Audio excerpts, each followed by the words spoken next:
Yeah, we're going to have a debate on taxation. So, yeah, your point is pretty much you don't think that taxes are theft because, well, as long as it's used under a moral pretext, I guess it's not theft. So, like by the way, that is like your position, right? Um, yeah, so it's kind of like so I don't believe that taxation of theft because I think that we'd probably agree on the definition of theft, which is that it's taking of property without consent. Yeah. Um, what I would challenge is that so my claim would be like how property is distributed is based on ethics, like different ethical beliefs. So you're a libertarian, I believe. Yeah. So you would probably have a very different kind of understanding of how property works than I do, like morally. I believe that like fundamentally that's based on like morals. So you Yeah, have to I kind think of if respect. you yeah, like you can earn property, but like for example, if you inherit it, it's completely fair to say. Like I completely agree. Some kid who's like gonna be in an orphanage, they have way less property than say somebody who like just inherited a bunch of wealth. Of course, that's not fair, but then like the only like this is just a part of the world's not fair, and the only solution you can have to that is oh well we're just yeah, if you earn more money, if you ever happen to make your way up to the wealth you gain through your own efforts, and then like some kid in the orphanage deserves carrying in wealthy parents just as much as your kid does, but you happen to have kids and you want the best for your kids, so since it's your money you want to give it to your kids. I don't think it's fair to say oh well, since that kid in the orphanage deserves like all this wealth just as much as your kid does, we're gonna take your wealth that you were going to give to your kid. Instead, we're going to give it to like these other kids. Of course, that would be moral. These other kids deserve it just as much, but it's your property. We can't do that to you because property rights. Okay, so I think maybe we should start a bit more at a basic level. So you're a libertarian. What does it mean to be a libertarian to you? Oh, basically, I'm just well, I support property rights. I think the government's job should be to prevent abuse. So the government's job should be to prevent people from hurting one another, not to force mandatory charitability towards one another. So, uh, like once you get to the point where oh well, you can get to choose I don't want to partake in this. You don't have to be exploited. You can be exploited if you choose to. You could sign up for a job that exploits you, but like if you don't sign up for that job, like they're pretty much neutral to you. They like that company isn't going to interfere with you. Like they aren't harming you. They aren't actively harming you. The purpose of the government should be to prevent active abuse. So, for example, if industries they give a too high ESG score, yeah, the government should have the right to say, oh well, we're intervening here. You can't pollute that much because there's no contract that like our future generation can sign to not have like the effects of global warming. But there is a contract you can sign that oh well, I don't like this job, I'm not gonna sign up for it for whatever reason. Just like I think they should have the right to fire you for whatever reason. I think you should have the right to leave your job for whatever reason, unless there's a contract that binds you together. Because well, this goes both ways. For me, it's like I just don't have this like a double standard for how the rich and industries should be treated. I think it should go both ways. We should have the same rights as industries should have, that corporations should. I'm sorry if I'm speaking in real lousy and I just woke up and stuff. No, that's fine. Okay, so it seems that in your ideal society, there would be a government. How do you envision this government would be funded?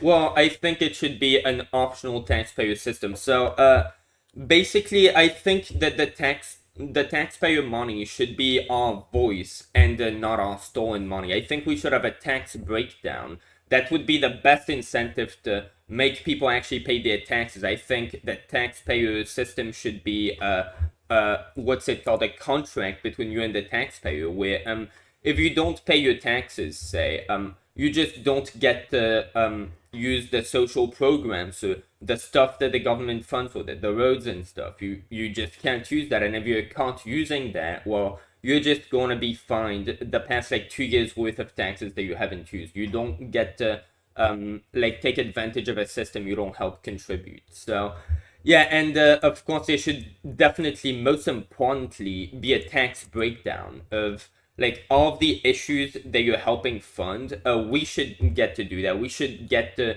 put pressure on the government. Hey, we don't want you to go through with this. We're not gonna fund it. Like that, instead of having elected officials who are, well, representing us, but actually really fucking hired by their donors, more or less. Like they don't get to represent us. The people get to represent themselves, because the people are better at that than any politician might be. I think the taxpayer system should be our voice to get the voice. Hey, we don't want this. The military-industrial complex. Why are we funding that? Like a fucking like a hypothetical foreign threat that we're trying to make sure not to like have go too far. Oh yeah, like this hypothetical foreign country, if you want to go to war against the world's biggest nuclear arsenal, that's the threat. That's the threat we're funding so much, instead of like the real threat of free healthcare happening on our grounds. We're not having free healthcare. Well, we want free healthcare. We're going to fund free healthcare. We're not going to fund this military-industrial complex bullshit with like 5 failed audits from the Pentagon, whatever it is. I think we should take money out of politics. That's the obvious libertarian position, and yeah, we should have that. That's basically. I'm sorry if I go on tangents. By the way, you could always tell me to shut the fuck up if I'm like repeating myself. Yeah.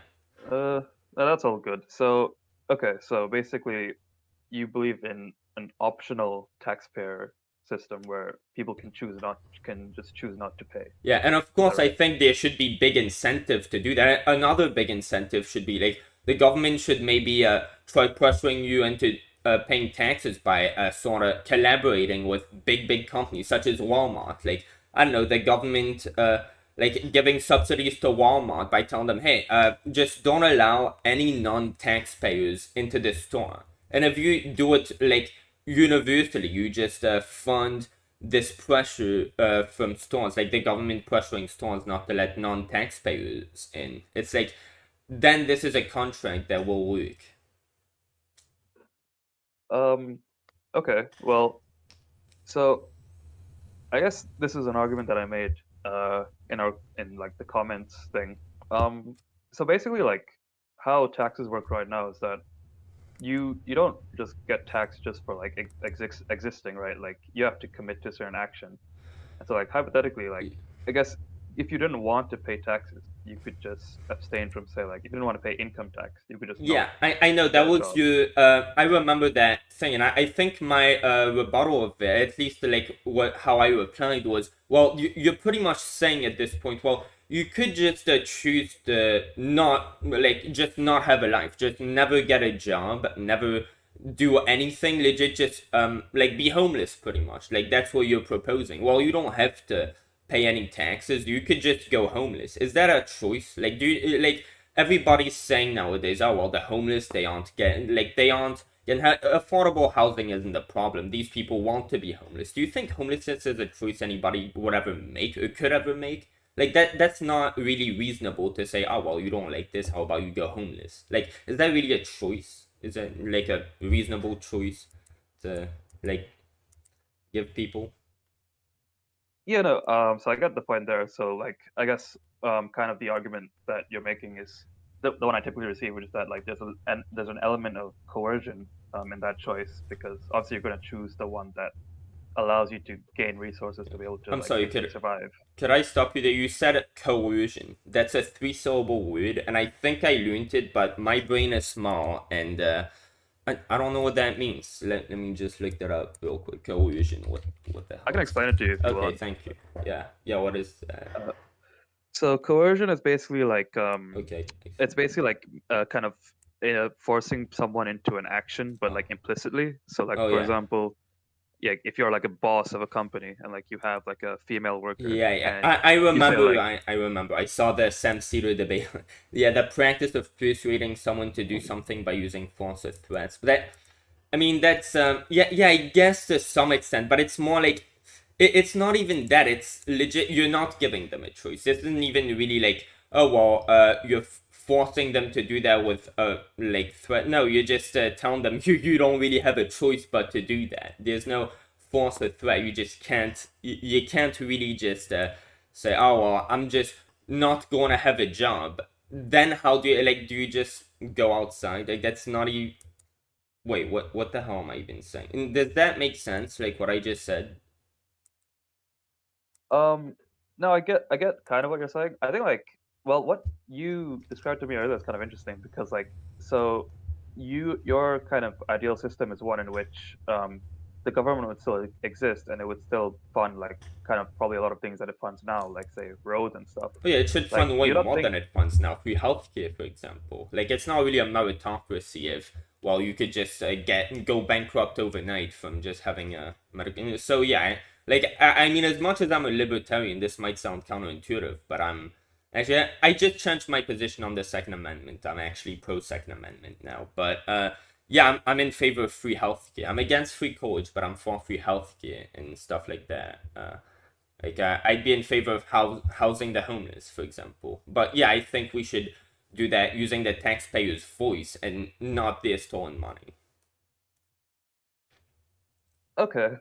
Yeah, so I guess like I think it's interesting because in a way, like I guess I could make the same argument against your system where it's like let's say the government still like their services involve like all the roads in society and like say they're working with like companies like Walmart and like in a way wouldn't that kind of also be limiting like one's choice where like if you go to like a company and they're involved with the government and like you don't pay tax, Yeah, then I was you just can't work just there. thinking. Yeah, I was just starting to notice that flaw in my argument, but yeah, I definitely think that that is fair to say. Like this is to some extent coercive, but there are some rich people like who wouldn't want to pay their tax. Like let's be honest, the taxpayer system.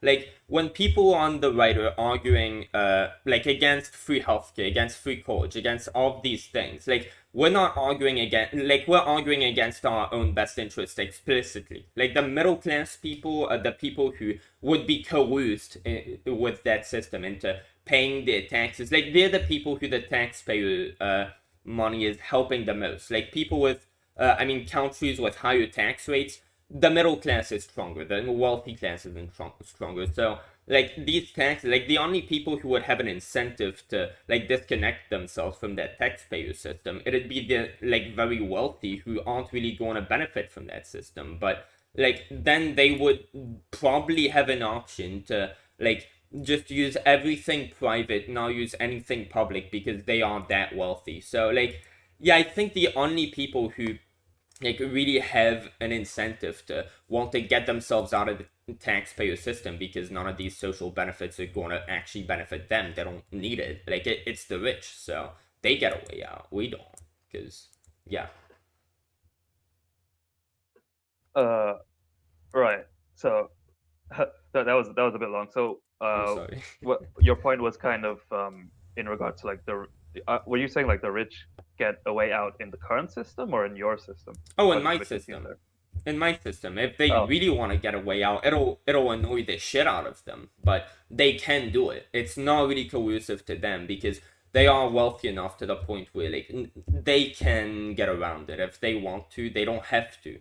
Like it'll just piss them off. They can't use certain things. They probably have private jets if they don't want to use the roads. Wow, that was a very weak argument on my end. But you know what? I'll go with it anyway. okay. I guess like do you not see the issue where like it seems that like the people who can take advantage of your system the most are like the wealthiest who probably deserve to pay the most in tax? Or Oh yeah, but why would they deserve to pay the most in tax? well, they have the most resources, like they and Yeah, like they.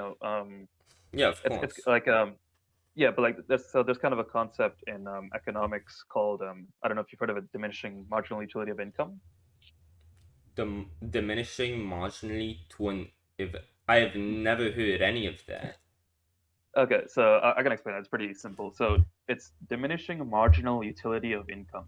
It's a very simple concept. Basically, the idea is that for every additional dollar you earn, the utility gained from that dollar is less and less. So like if you earn like 10 like say like 10,000 a year, like an extra like 1,000 is a lot to you. But if you earn like 100,000 a year, an extra 1,000 is like nothing to you. Yeah, I get the concept. I'm sorry, I'm a little bit high, but yeah, I definitely get it. Like, yeah, it's proportional to the wealth they have. Of course, 100,000 is going to be everything to you. But Bill Gates, he probably wouldn't notice that if I just like hacked his account and took that out of his account. Like, yeah, that's fair. But then in terms of property, it's like the government, like if we associated everything like that, like let's just like should the cost of something like depend on what that item would be worth to you, or how much you can pay for it? It's like then at that point we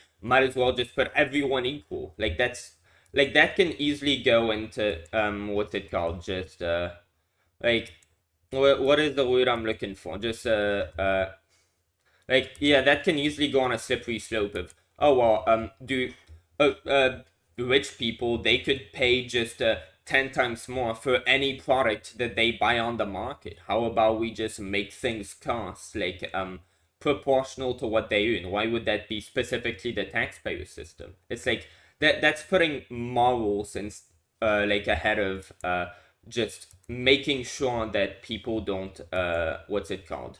Don't abuse one another. And again, I think the government's job shouldn't be to enforce mandatory charitability. It should be to, well, yeah, make sure that people don't abuse one another. And of course, use people's charity money that, well, there's sort of a contract for them to give it to them to the benefit of people. So that should be dedicated to the well being of people. But in terms of the government making restrictions on people, that should be specifically restricting them from hurting people, not from yeah, that was a very long segment too, right? Yeah, I Okay, tend to go on yeah, tangents. I'm sorry. that's fine.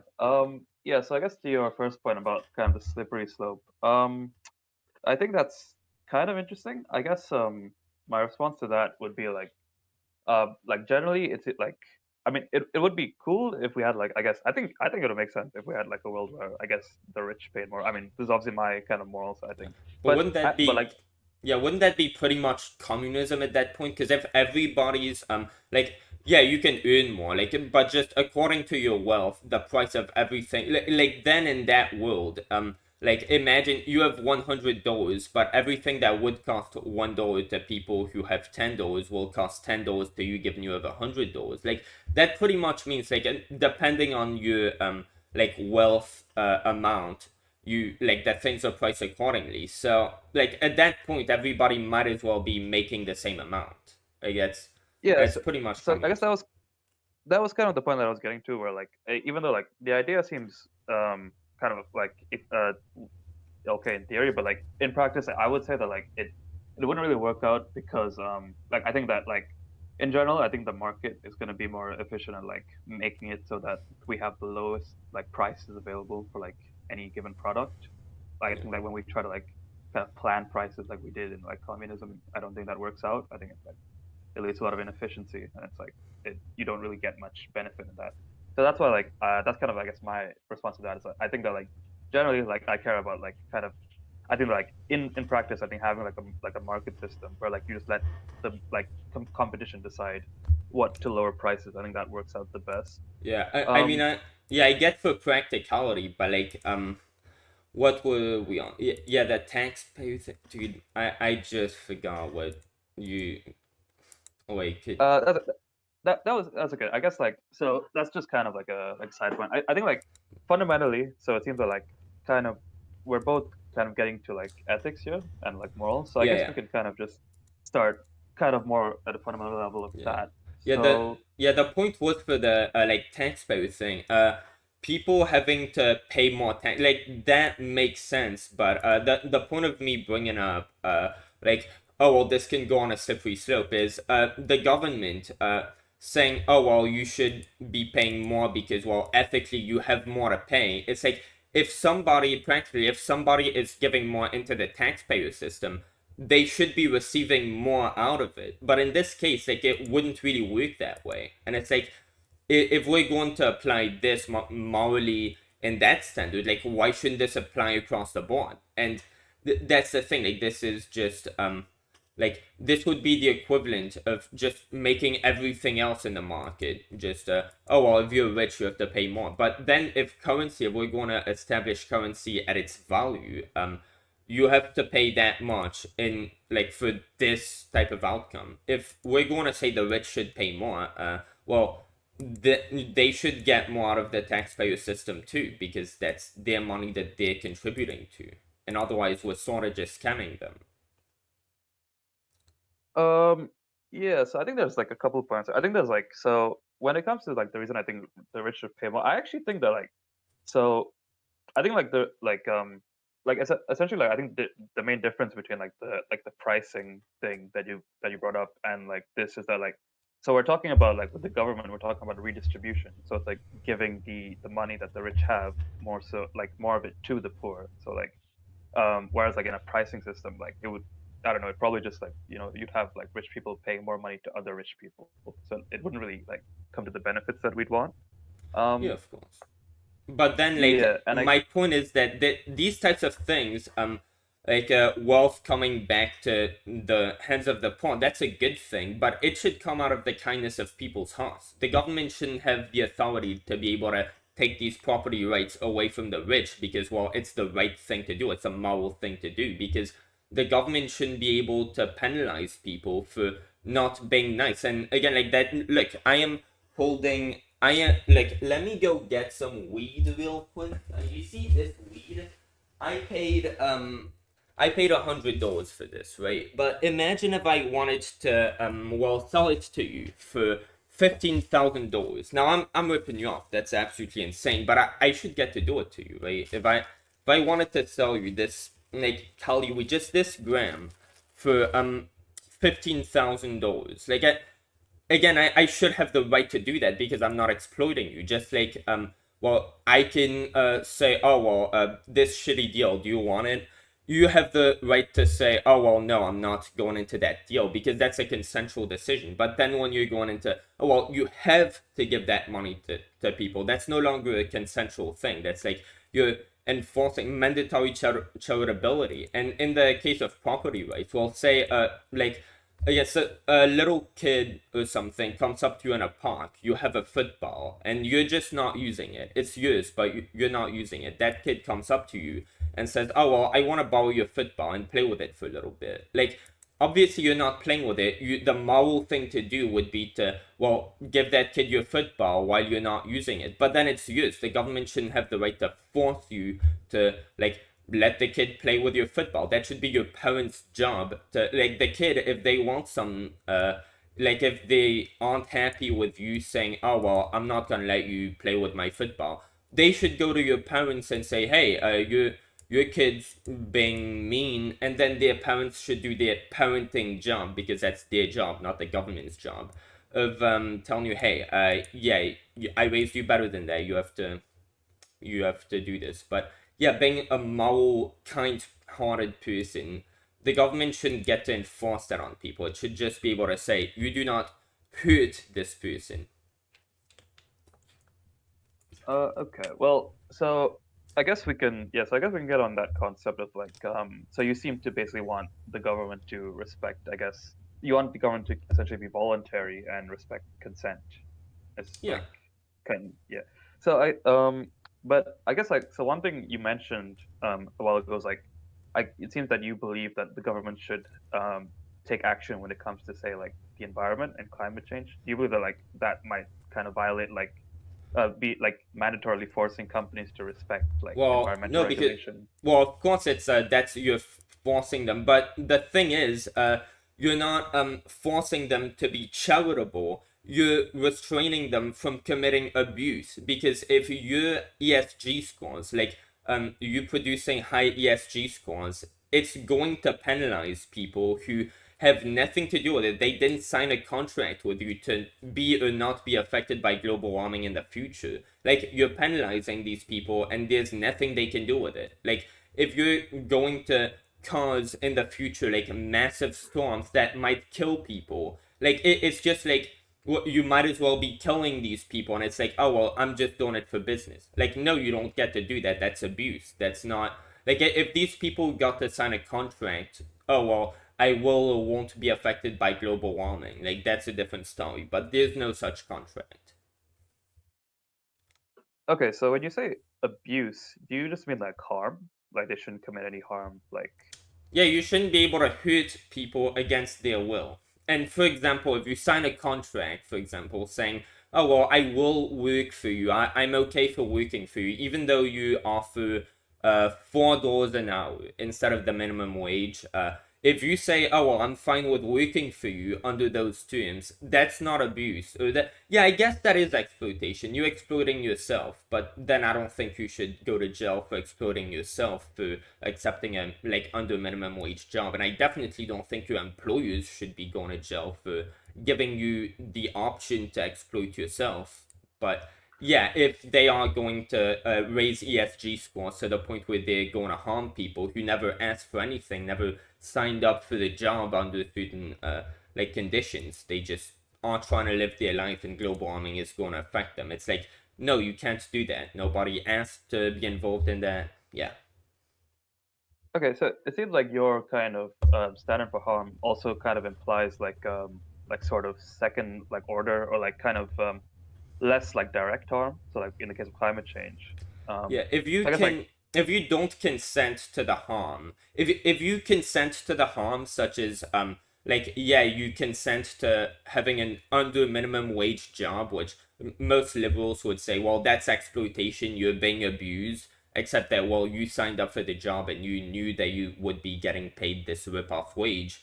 That I would consider to not be exploitation or not be harm, because, well, you're harming with consent. If somebody agrees to have you harm them, like if somebody agrees to like film a P-Hub film where you're gonna like pretend to harm them or some shit, you should get to, they should get to do that, you should get to do that. But then if you're going to like force harm upon people, like global warming, there's no contract for that. Yeah. okay, so like so I'm just thinking of a hypothetical. So let's say hypothetically we have like a drug company and they produce this really crazy drug that like a lot of people start buying and it causes them to like start doing a lot of crime. So like the crime rates massively increase. Should the government like so this is kind of like a very indirect form of Oh yeah, harm. So that like the I government, definitely get where you're going with that. yeah. I So like they're selling something that's like people are consensually buying, but it's causing harm on like a societal level where it's like, yeah, well, yeah. yeah, I think on that level, that is like where people start committing crime because of that drug. I'm just not sure if that's a person, because well, if that drug really does cause you to start committing crimes, well, yeah, I think it's fair to say no, you don't get to sell that drug. Just like I used to be against firearms until it was brought to my attention that, well, firearms are actually good for the well-being of people, because most of the time, apparently, when firearms are used in self-defense, like there are no shots fired anyway. So yeah, I really had this thought with firearms back in the day that, oh, well, most people who are gonna buy firearms, like, you don't really need firearms if you are going to, like, if you're just the average person who doesn't tend to like be a troublemaker, you don't really need firearms. The only people who are gonna tend to buy firearms would be like the type of people who live in this like in the poor neighborhoods and all, where the mentality is, oh, well, you have to get your own back, you have to have your own back, and if you let people fuck with you, well, you'll be fucked with. And these people are going to be vindictive because their culture tends to incentivize it. And well, in that case, most people who would buy a firearm, most people who would have a reason to fear that they might need to use self-defense, well, they're probably likely going to be the type of people who will be attracted to using it in the situation where, say, their girlfriend cheated on them. Oh, well, let's go take that out on the person who my girlfriend cheated on me with. Like, I always had this perception, yeah, like, there's gonna be way more instances of firearms being used in cases of, oh, well, I wouldn't have thought of that if I hadn't had a firearm. But since we have a culture of having firearms instead of our fists to deal with problems, like, there's just gonna be more cases of firearms being like used against like in cases where they shouldn't be used versus where. So I've always had this position, yeah, I'm a libertarian, but firearms should be illegal. So in the same way, if a drug is gonna do that, I think fentanyl, uh, you shouldn't get to cut drugs with fentanyl. That should be illegal. But every other drug should be legal because, yeah, my body, my choice. Like in favor of abortion up to birth. I think that should be legal. But yeah, I think if your drugs are going to harm people, like if your drugs are going to cause people to harm others, like consistently all the time, yeah, but then that wouldn't apply to like alcohol and stuff because some people are gonna say, oh well, maybe alcohol should be banned because drunk driving, that's wrong. But then there is a big difference between like taking a drug. It like once you've taken the drug once, like you see what it does.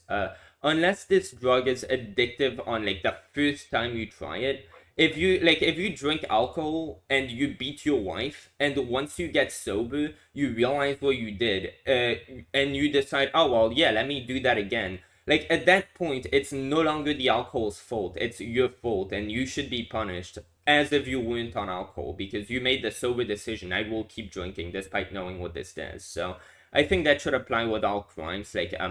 Yeah, you should get to drink, but if you're caught, like if you happen to be drunk driving and you accidentally run someone over and kill them, you should get the death penalty. So I think there's a lot of personal responsibility that comes with that. But yeah, if the drug inherently tends to make people commit a lot more crime than like say alcohol would or something, yeah, I take the same approach as I would with the Second Amendment. Like, yeah, yeah,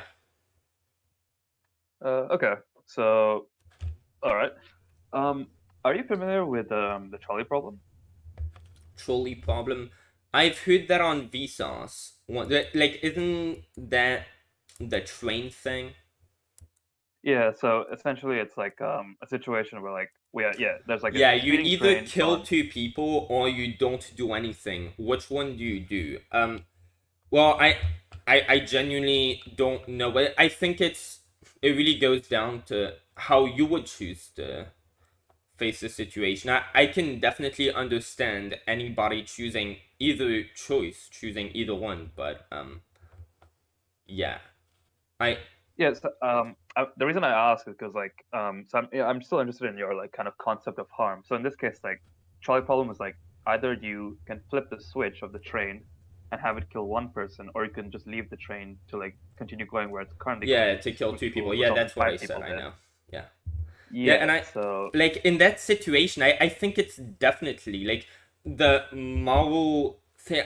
I'm not really sure because if you are switching the thing, you are murdering one person. If you are not switching the thing, you are if you are switching the thing, you're murdering one person, but you are saving two people. If you don't do anything, you're not hurting or saving. Like your action is just morally neutral. Like you're not a good or a bad person. You're just morally neutral. You didn't do anything, so you're not responsible for harm, for killing anybody or for saving anybody. You're just like, you might as well just not have done anything. In fact, you didn't do anything. But yeah, if you do kill this one person to save these two people, as much as you save two people, like then you are responsible for the murder of somebody when otherwise you wouldn't have.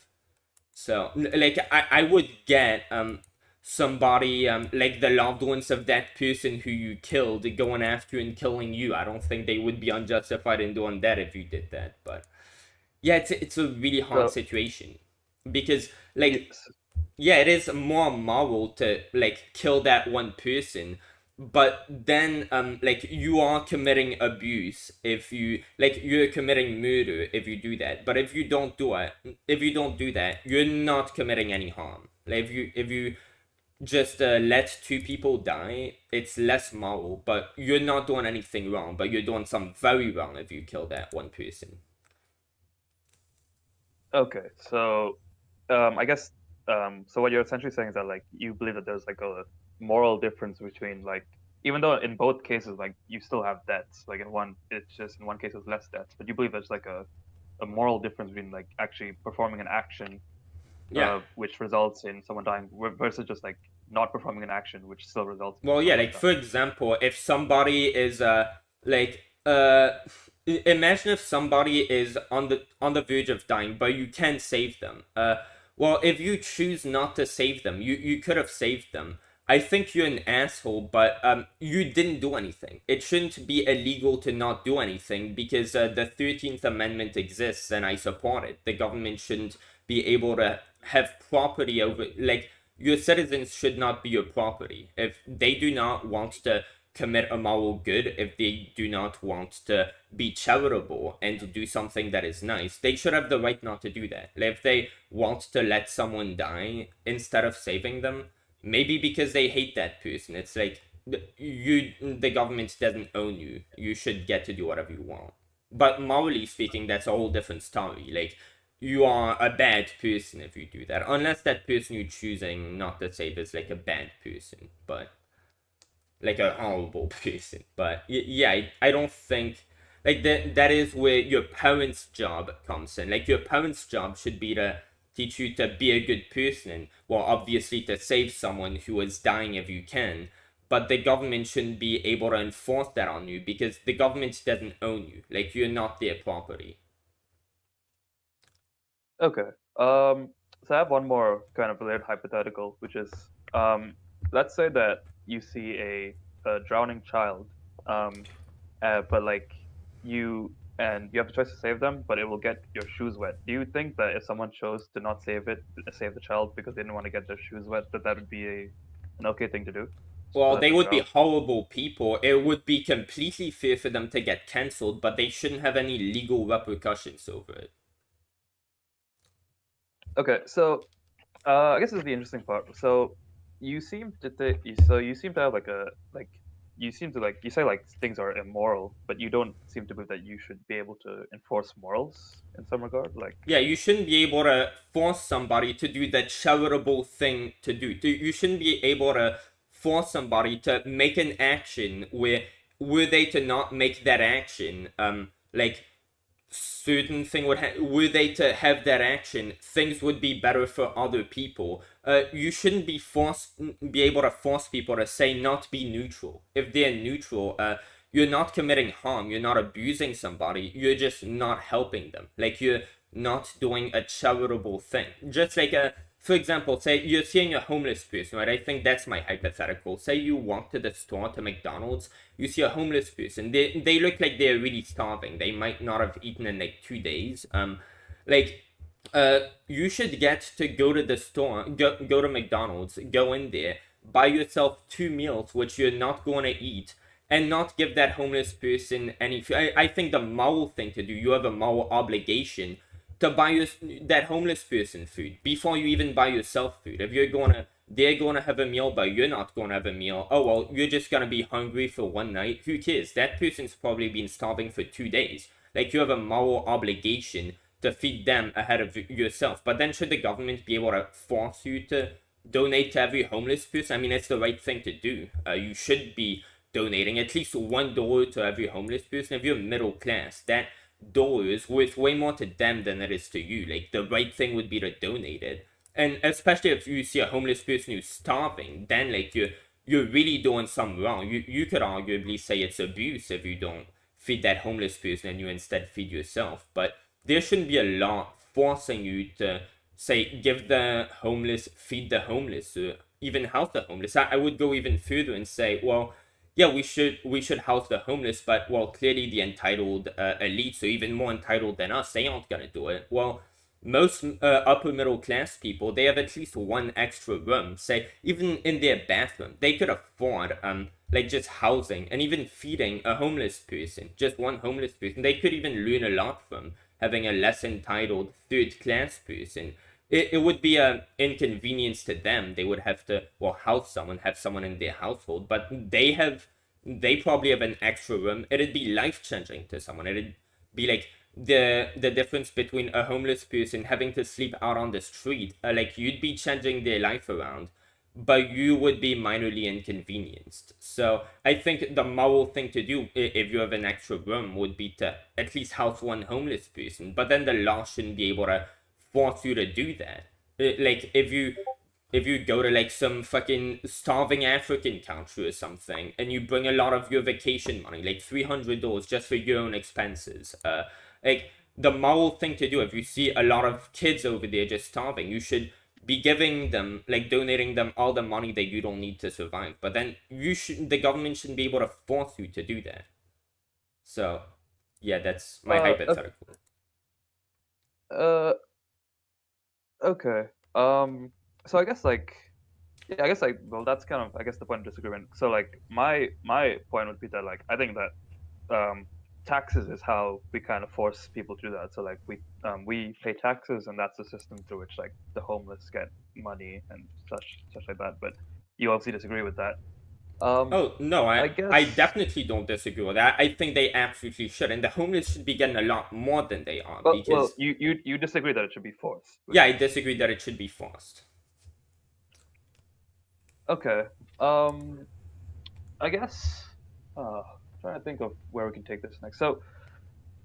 Um, like, I guess to go back to like the harm thing. So you, um, you think that like, harm, like, so I guess I kind of want to get to know your like kind of conception of harm better, because like you seem, on one hand, you seem to suggest that like, say, even if you're not causing like direct harm, you're still kind of causing harm, like in the case of the drug example. But it's also the case that like, if the harm is like indirect, in the sense that like, very indirect, like in the case of the drowning child example, you don't think that they should be like held accountable.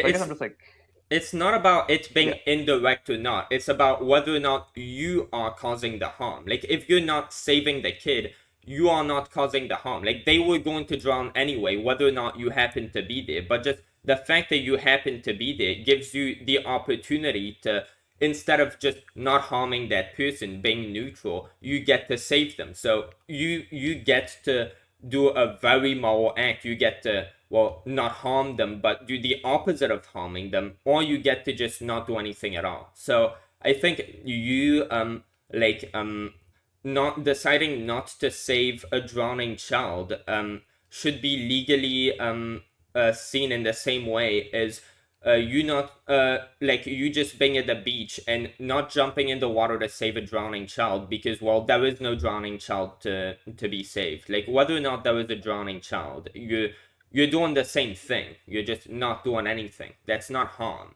So yeah, like if you actually harm somebody, that it be, well, they don't get a choice to do something, but whether or not you do your action, like your actions are the result of like the harm you're getting. Like, if you're going to drown, it's not because you drowned that person. They were gonna drown anyway. You just have the option of saving them. But if they drowned, that wasn't going to be because of you. Like if you hadn't been there, they would have drowned just the same.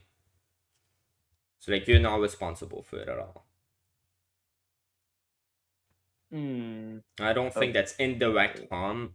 Indirect harm would be if you told somebody else to go drown this kid and then you did like that'd be indirect harm. But like since you didn't directly or indirectly cause this child to be drowning, you just directly didn't help them. Like that is just you being neutral and well, not doing something good. That's not you doing something bad. That's you not doing something good. That's what your parents should teach you not to do. Your parents should like try to enforce on you. You should be a good person, do things that are good. But like the government shouldn't be able to force you to be a kind-hearted person. Well, so you're not causing the harm. Well, I guess like, well, I guess like my point would be like, in a way, like you're not preventing the harm. You're letting it happen, even though you Yeah, could prevent it. yeah, you're So in a letting it way, happen. like, But you're yeah. not responsible for it. Like whether or not you happen to be there or do anything. Like the thing was still going to happen. You just have nothing to do with it. You should get to distance yourself from any situation you don't want to be involved in because well, the government doesn't own you. The government shouldn't be able to force you to like take the actions that it thinks you should be doing because they're the moral thing to do. Like you should get to have autonomy over your own choices as long as your choices aren't themselves hurting somebody. Like, you don't have any responsibility to, like, the world around you just for being born in it. Like, you don't owe the world anything just for being born in it. Okay. I think I'm gonna try like I want to go back to like my point about like taxes. In like I made the argument that you with taxes like you could just like not work and like you would avoid paying taxes, and then you made the counterpoint that like you don't really have a choice in that. I guess like one thing I want to see how you respond to like if hypothetically if we look at like a society like a capitalist society where you have to work to earn an income to be able to provide for yourself. Yeah. I feel like I could make the same argument that you don't really have a choice even in that regard, because like like what's your option? Like either Well, I you have think the to. option should be that the government should be the one stepping in and making competition with these companies. We should have the taxpayer system fund, like, we should fund through the taxpayer system the government, like, starting more jobs to compete with these big companies by offering better wages and better salaries and better work conditions. And that should force the companies to either comply and do the same thing, either be put out of business. So in the end, like, the workers win because, well, it's competition. Like, you're sort of forcing them to do that through competition. You're not doing it through authoritarian fascism.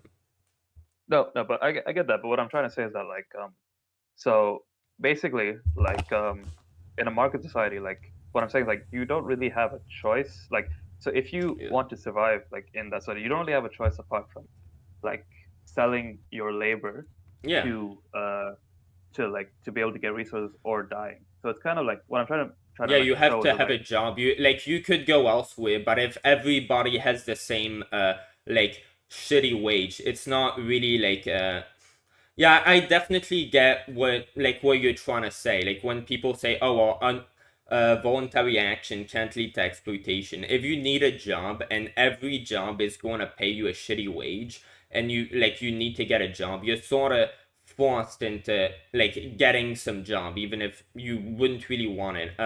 Like, yeah, I definitely get that, but then the government should be the one making that competition and providing better jobs so that you have more options. And then in response to that, the jobs that are currently just private that will be like giving you shitty salaries, they will have to adjust to that if they want to stay in business, and they're gonna have to give you more options too, since the government is giving you jobs with more options. I think like the government should be the one to raise that standard. But I mean, I definitely agree, but then like, the government has that responsibility towards the people. You as an individual don't have the responsibility to help anybody. And just like a homeless person, again, if you see a homeless person starving, they don't really have the option to, well, go get fed, go ask somebody else to feed them. What if we live in a world where people just have a lot of disregard for the homeless? This homeless person can't really like go beg somebody else for food. No one's gonna give it to them. So like, if you see a homeless person starving and you have the money to be able to feed them, but you'd rather feed yourself when you don't need food as much as they do, like, should you be able to be forced? Should the government get to force you to feed that homeless person because it's the right thing to do? well I guess the point I'm trying to make is that like we um so you say force okay so I guess like okay so like let's I'm gonna try to do this with an example because it's a very complicated argument, but let me see Yeah, of if course. it works.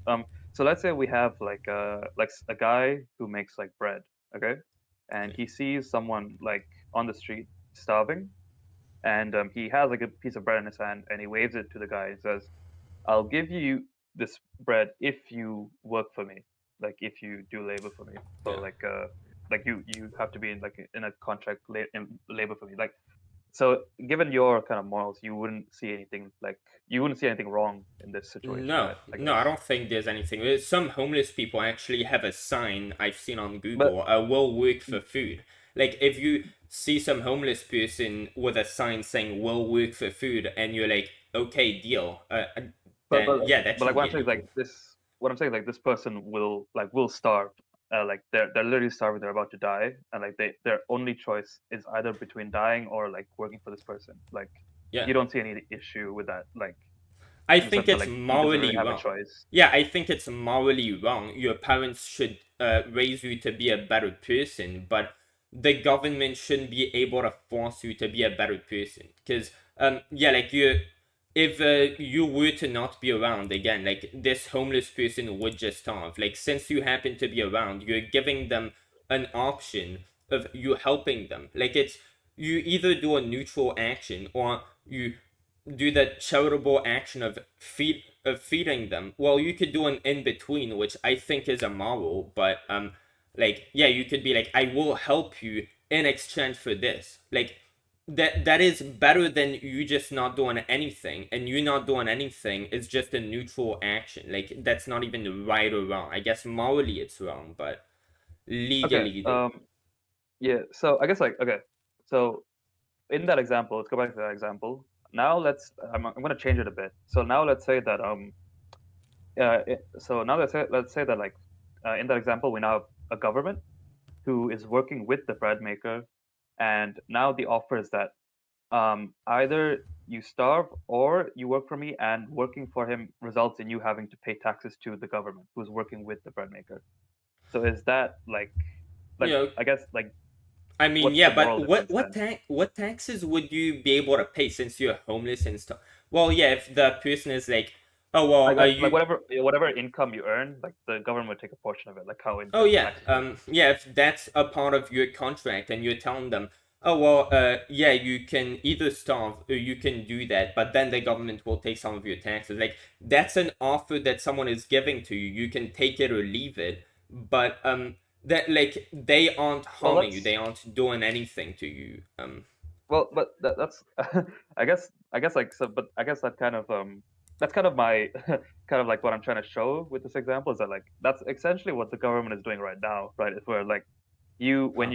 when you go sign up to work, you go to a job, and like as a part of that job, you like the a corporation takes a percentage of your income and withholds it to give to the government, and like you could choose to just not work, but is that like would you still say that's wrong, even though like it's kind of Well, similar to like the bread maker well, example? the thing You see is, what I'm trying to get at? yeah, but how that works is that well, since taxes are mandatory, you could just be forced to pay your taxes or like your corporation that you work for. Since like most employers, they aren't like I don't know, maybe they don't have enough time on their hands to do that. They'd rather have machines do it for them. Like yeah, they like the corporations will just automatically deduce your taxpayer from your salary, but then that's not a contract that your company makes with you and the government. It's a contract that the government is like for. It's not even a contract. The government is forcing that, and it like the Forcing alt who? what Forcing who? Yeah, the government, like when a company is taking a percentage of what you earn and giving it to the government, like it's not because they are choosing to have that contract, they want the government to get that certain sum of money. Like, no, it's legit because, well, the government is forcing you to give that sum of money either way. That, like, the corporation you work for is just being nice and doing that for you, doing the subtraction and giving the money to the state because they have to anyway. Like you have to give that money. They're just like doing that subtraction for you. But it's not a contract they made. But if a Uh, company, yeah, I think if a company chooses, yeah, I'm going to, if anybody who works for me, a portion of their salary, we're going to choose to deduct it and to give it to the government. And if you don't agree with that, if you don't like that, you could just not work for us. But if you work for us, we just know that we aren't going to deduce that part of your salary, just like taxes. Yeah, I think that's perfectly fair because you can choose not to have that money stolen. And if you do that, like it's not stolen, you had a contract that you abided by. Yeah, I'm not gonna have that sum of money, but it's okay. I agreed to it. So that'd be okay, completely so different. Yeah. So okay. So we're taking it to like the level. So it seems that the argument is so the corporation is being forced into it. Um, Yeah. I guess, but I guess like my response on that case would just be like, well, you could just choose to not open a business, right? You could go take that level up. Like if you just don't open the corporation, You you could, don't interact with the government. but then that is actually the government forcing stuff. Like the government is preventing you from being able to go up in society, be able to do anything. The government is at that point forcing you into homelessness. Like, the thing is with that, like if the Well, yeah, what? um, yeah, but it's kind of like kind of in the indirect way that we were talking about before. Because like technically, you have a choice to not be forced to pay taxes, but it will just involve you like starving to death, essentially. That that's like saying, oh well, when we're preventing, yeah, when we're removing your right to have an abortion, well, you could just not have sex with people. So, well, I mean, yeah, we're not really taking your rights away. You could just not have sex, but then like that means that the government is forcing you not to have sex with people.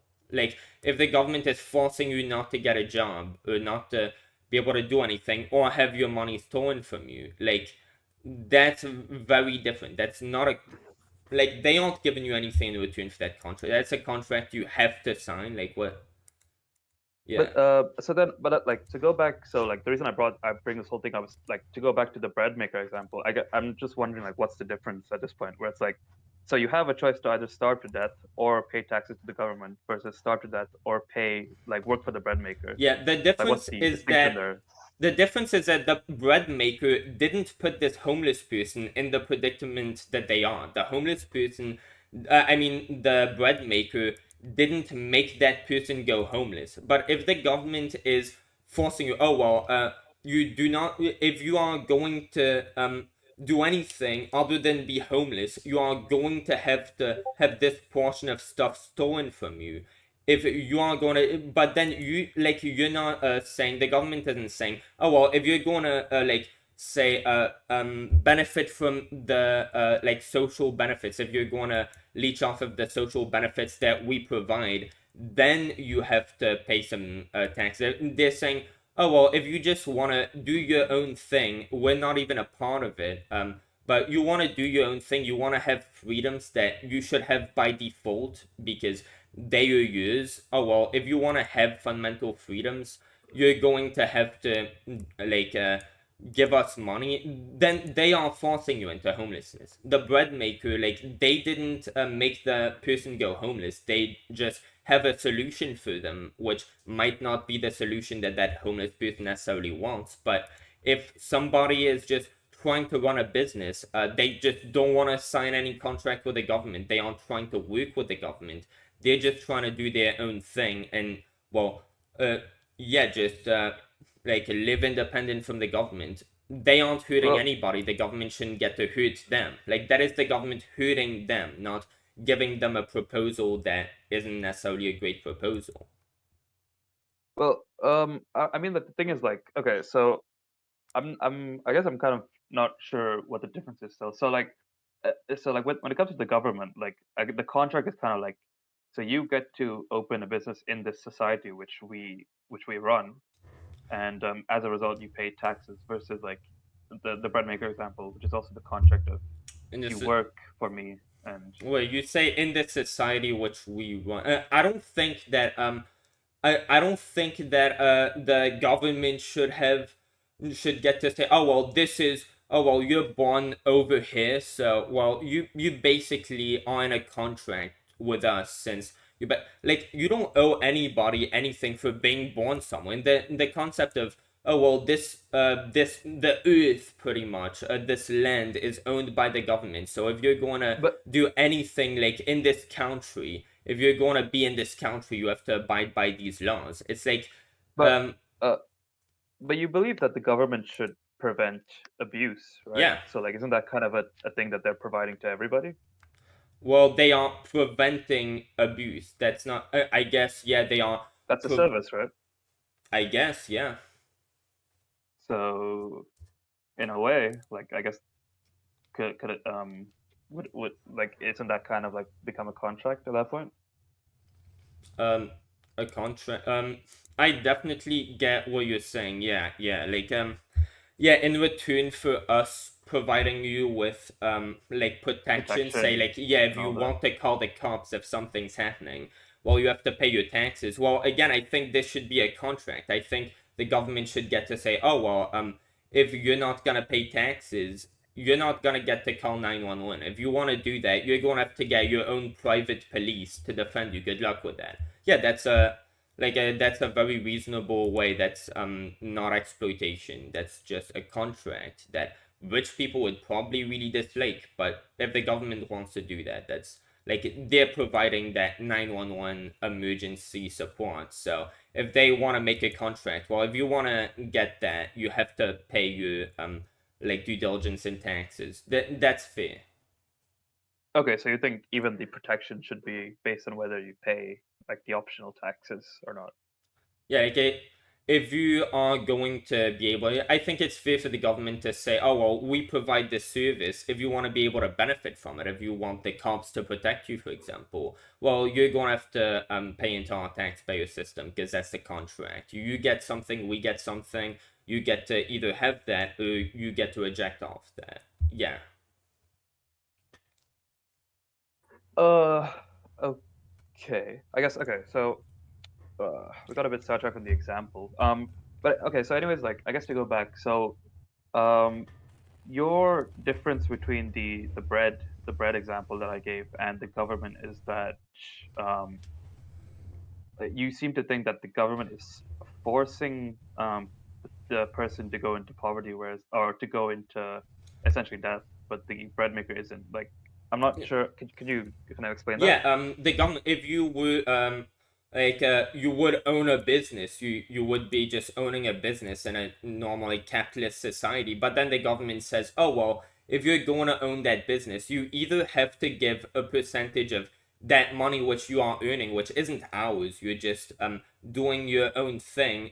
We don't have a contract with you. We shouldn't get to have any pressure over you. But yeah, we're going to enforce this. Either you leave what you have and you go into homelessness, or you give us money. Like, then if they were to just not do anything, they would not implement this authoritarian policy, you would get by default to just maintain your business. They like if they didn't do anything, you would get to have your business to like run that.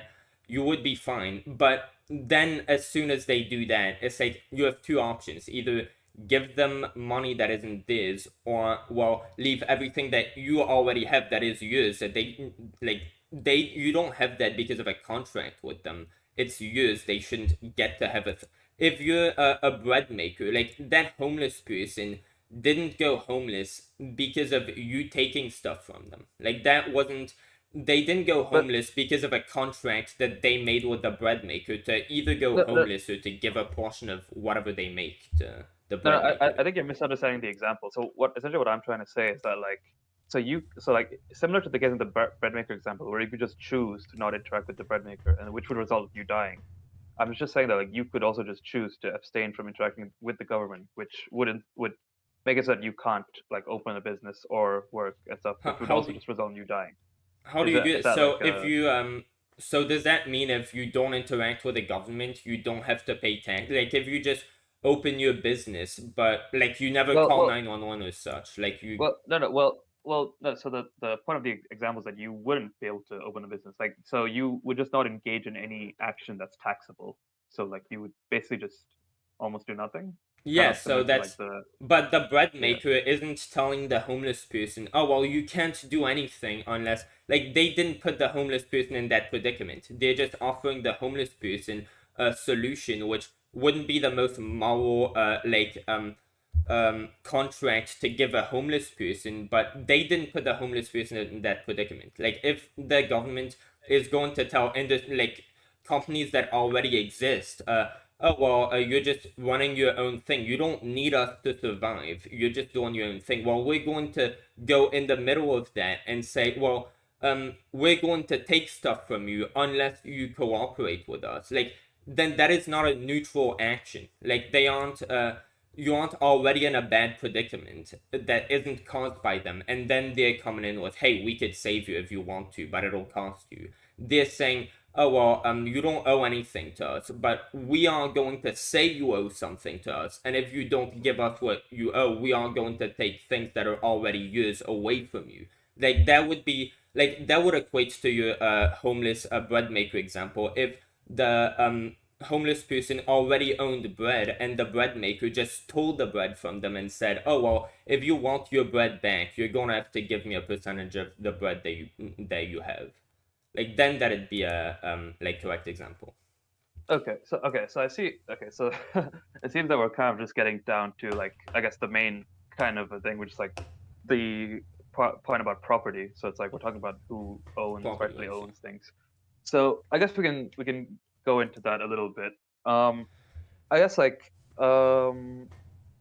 well, okay. So first of all, you believe that like so you believe that society should essentially be like voluntary, like Yeah. Wait just a second. I'll be right back. okay. What booth did I have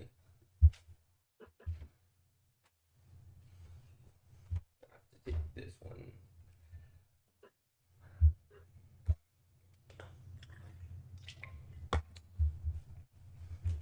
Alright, I'm back. Sorry about that. All right. So okay, so you believe fundamentally that like society should be like voluntary in the sense that like people shouldn't be able to force you to do something you Yeah. don't want to do unless like you're violating their rights, right? Yeah. So like that's yeah. Yeah. Okay. So let's say that how do I put this? So okay, so do you like do I have like the right to say like walk wherever I want? Um, well, you can't walk on the road, for example, because roads are meant for cars. But then if you do walk on the road, like these cars should just get to run you over because, well, they're just doing like they're just following. They're supposed to be on the road. They're supposed to like be doing that stuff, but you're not like you're where you don't belong. And well, Oh, yeah. okay. So I guess more so what I mean is like, okay, it's like for example, let's say that like let's say that I'm walking like like I walk onto like Elon Musk's house. Does he have the right to like forcefully like kick me out or like Yeah, of course. use violence to throw me out, Yeah, of course. That's his property. even if I'm not causing any harm to him? Well, yeah, you're going on his property, and he might not want you to be on his property. Like, since he owns that property, yeah, just Okay. like, How do you how do you determine it's his property? well, because he owns it. I mean, what, How do you determine who owns things? um, I mean, that's sort of semantic. I don't know if somebody owns something if they already have it. For example, if they earn it, if they inherit it, those are all forms of property. If it Okay. belongs to them by definition. Let's start in like a let's say like we have like a reset, like Earth is completely like reset, like and like we spawn, let's say like we're like we're in a video game or something, and like you spawn like the first human onto the Earth. How do they claim property? Can they just walk up on it and declare it's Well, theirs? yes, since if nobody's around them, whatever they want to take, as long as like animals, for example, if they're using that resource, then it's like, oh well, but if you come across it first, for example, I don't know, let's say that I just happened to go on public property and dig a hole, and then I found diamonds underground. Well, I found them. They are mine. If I dig a hole on somebody else's private property and I discover diamonds, it's like, well, they owe me a thank you, a verbal thank you, but it still is, unfortunately. If I dig a hole on my own property and find diamonds, it's like, again, it's mine. But if this property doesn't belong to anybody and I find these things, or if I make an invention, if I invent something that is useful, like that, these things are all mine because I either created them or was born with it. So either I find these things, I find them, it doesn't belong to anybody, I want them to be mine, okay, they belong to me if I take it. If I was given these things that belong to somebody, and that person says, oh well, they're no longer mine, they're yours, I'm giving it to you, that is now your property. If you inherit it, that's sort of the same thing. Or if you work for something, you earn it and you buy it, then it becomes your property. Okay, so essentially it's a first come first serve kind of thing. Like if Yeah. there's property that's unowned, whoever comes upon it first. Okay. So I guess like my next question would be like how so what fundamentally like what makes it um like how do you, like okay, how do I frame this question? Like what is a person? What is a person? Uh, What makes you different from me? I don't even know what type of question. What makes me different from you? My own like subconscious. I mean, not my own subjective experiences. Uh, the What does that entail? I mean, what makes different people different people? We all have different subjective experiences. We all have like a life of our own. We all have like everything that makes us different. Like you can distinguish. Right now, you're talking to me. If somebody else joined the call, you would like this is sort of an intuitive thing. I don't really know how to put it in words. Like we all sort of understand it intuitively. If somebody else jumped in Yeah. the car, they start like you would know this is a different person. Like you, Okay, but yeah, let me give you an example. So let's say we have like there's like a scientist and you're sitting in a chair and he has a device that he says is going to teleport you to the moon and so but it's going to incinerate your body on Earth. So like he fires the device at you yeah. You're still and that you're person. slowly burning away on Earth and you can see yourself reforming on the moon. Yeah, you're Is the still the person on same the moon person. you? Yeah, It's the same person. yeah. So let's say the device malfunctions and you don't get incinerated on Earth, and there's now two of you. Which one is you? The one on the Oh, moon or the so one on Earth? there's a duplicate of you. Well, I think this property belongs to both of you, I guess, and you have to like make some compromise. But yeah. Oh, that's interesting. So property belongs to both of you. So like Well, yes, because property, since it is but you and property, you, yeah. but like property is kind of the right to like sort of exclude someone from. So like for example, like if in that property I have a stick, who determines who gets to use the stick if both of them own it? Like at a point in time.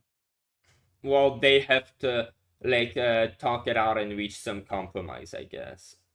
But who would legally like I don't know how that should legally play out, I guess. But yeah, I think like intuitively that like since they're both the same identical person, like that property belongs to one as much as the other since they are identical. So yeah, they'd have to talk things out since that would be an extremely like bizarre situation. They'd have to work things out and think like how are we gonna go forward with this? This belongs to one as much as the other. So they should both get just as much of a say in like what we're gonna do here.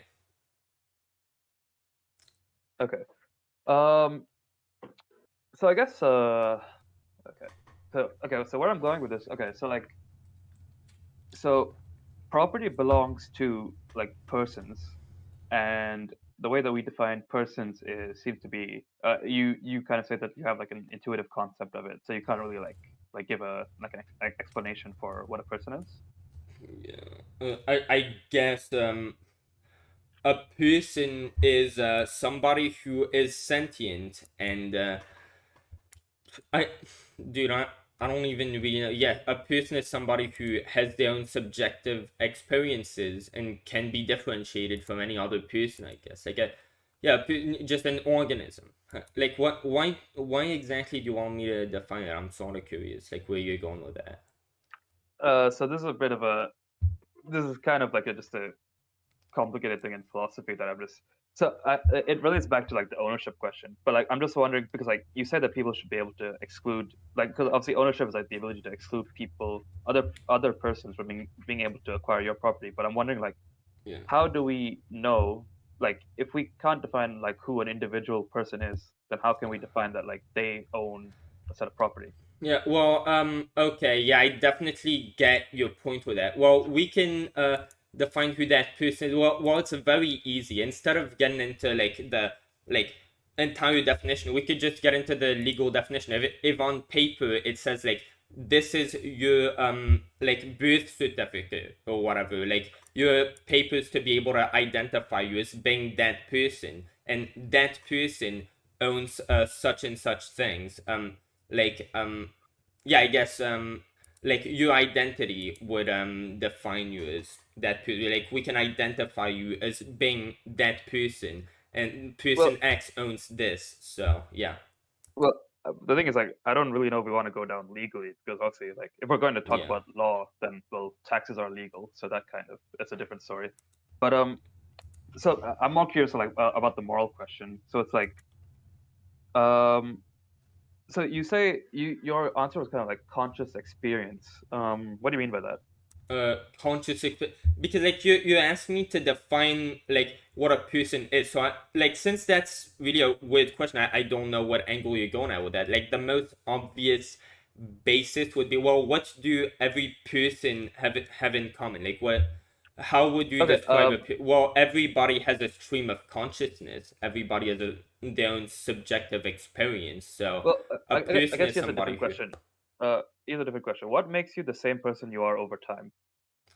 well, what makes you, the fact that, for What? example, you have memories of who you used to be, and I guess yeah, that if you lose your memory, do you still own the things you own? Well, I mean, yeah, that it would be fair. That is a very like gray area where like, but then like, do these things belong to anybody else? They don't really belong to anybody else, and since like that person used to own it, you used to own it. Like you are still the same person who just doesn't have the same memory, but you're undergoing the same How do you know subject, that? because you are the same person. A lot of the time, people who will lose their memory, like they will end up regaining their memory, and then like they would just like they just have that's just a next thing that happened to them. So if somebody, let's say like we had a machine that like someone could put your memories into my brain right now, would I own your property? I I guess so. I mean, yeah, if you Really? have, I guess. I mean, I don't really know what type of fuck it. Yes, since you would be technically me and I would be technically you. Like your So body doesn't. so you're only your memories? Like it's I mean, just what? I just don't even see what type of like thing. But I mean that you would be more like your internal your brain like your subconscious I mean your subjective experience on life like your self-awareness has more to do with your identity. Like it ascribes more to your identity than just your physical appearance. Like if you wear a face mask that like some people I saw on NCIS, apparently they have some face masks where you can basically like craft somebody else's face and wear it so that well, you can appear to be the same person. You can have the same face and it'll move with your facial features. Like if you put a face mask of somebody else so that you look exactly like them, should, like, are you suggesting that therefore you should own their property? Like I think that your subjective experience, like what differentiates you from you if you had just been shot and you were dead, like yeah, that subjective experience that makes you be self-aware, that gives you more identity, and that like I mean, yeah, I guess if you lose any part of your identity, like the concept of you being the person you are who owns X and Y things, it gets a little bit great, but I think that, yeah, what constitutes you more than anything isn't your physical appearance, it is like the person that you are. So, like, your subjective experiences in life, your memories, all of these things that form. But you don't. I don't know if you seem to believe that because like say if somebody because you think like if somebody forgot their memories, like you wouldn't say that they own the property anymore. I would say, well, they wouldn't even remember that they own it. So I But like, think in what if that case they? it doesn't belong to anybody anymore. But then the thing is, people who lose their memory, they tend to regain their memory, and then like if you took their stuff because they forgot, like they lost their memory, but then they remember it. It's like they're still the same person once they like gain that memory back, and they still own these things. And also, I think your memory, that's only a part of your subconscious experience, of your subjective experience. Your Sure. personality, you're probably still gonna have the same personality to some extent after you've lost your memory. Like a lot of the traits that make you the person you are, that like other people would, that would make other people recognize you as being the person you are. Most of these traits you haven't lost. So, like, I think it's, But yeah. um, but I guess I'm just trying to wonder like what exactly, because like, so I feel like like personality traits. I feel like everybody kind of like, you can find people with kind of similar personality traits. I'm just kind of Yeah, wondering like but what then like specifically would like make someone unique yeah, but and then everything. the thing is, there are so many personality traits that like if you combine all the no two people, like dude, I think Vsauce actually made a video on that. As much as it is no, it is out of the ordinary to prefer to have your favorite color be colors such as yellow or like and so, some colors like that, favorite colors such as green or blue, things like that. Those are more like yeah, people tend to favor those colors more. That's less typical. But then if you get like just randomly 20 things or something, yeah, most people tend to fall under this category of personality trait over that one. It is so like extraordinarily like low chance that just adding these things in that you will not fit in with the majority on like a bunch of different issues. So like of course there are different people who are going to have similar personality traits, but there are so many different like aspects to what makes up your personality that for anybody to like the amount of traits that make up your personality, for there to be two people who are identical enough in their personality to the point where like you can't obviously make a huge distinction between these two people once you like talk to them for a decent bit of time, where you can't obviously say yeah, these two are different. Like they might have similarities, but they obviously What aren't if the same you person. Like that but that is what if so weird, will never happen. but what if your personality changes over time? Do you still own the property? Well, your personality changes based on the new experiences that you have, and like you're just an evolved version of that person who you were, but you still have like you just What but continued why is that the on case? like you just built off of what you previously had. So you are yourself and everything that you have gained since, and like all the progress that you've made since. But you're that person who's just improved. It's not like if you make a Minecraft world and then like you destroy a lot of things in that world. You like build a lot of things in that world. It is still the same Minecraft world. You've just changed it over time. But but then I guess that kind of comes to the question of like what because like you're saying, so you said personality traits, but if those change over time, then what fundamentally is making you the same person over time?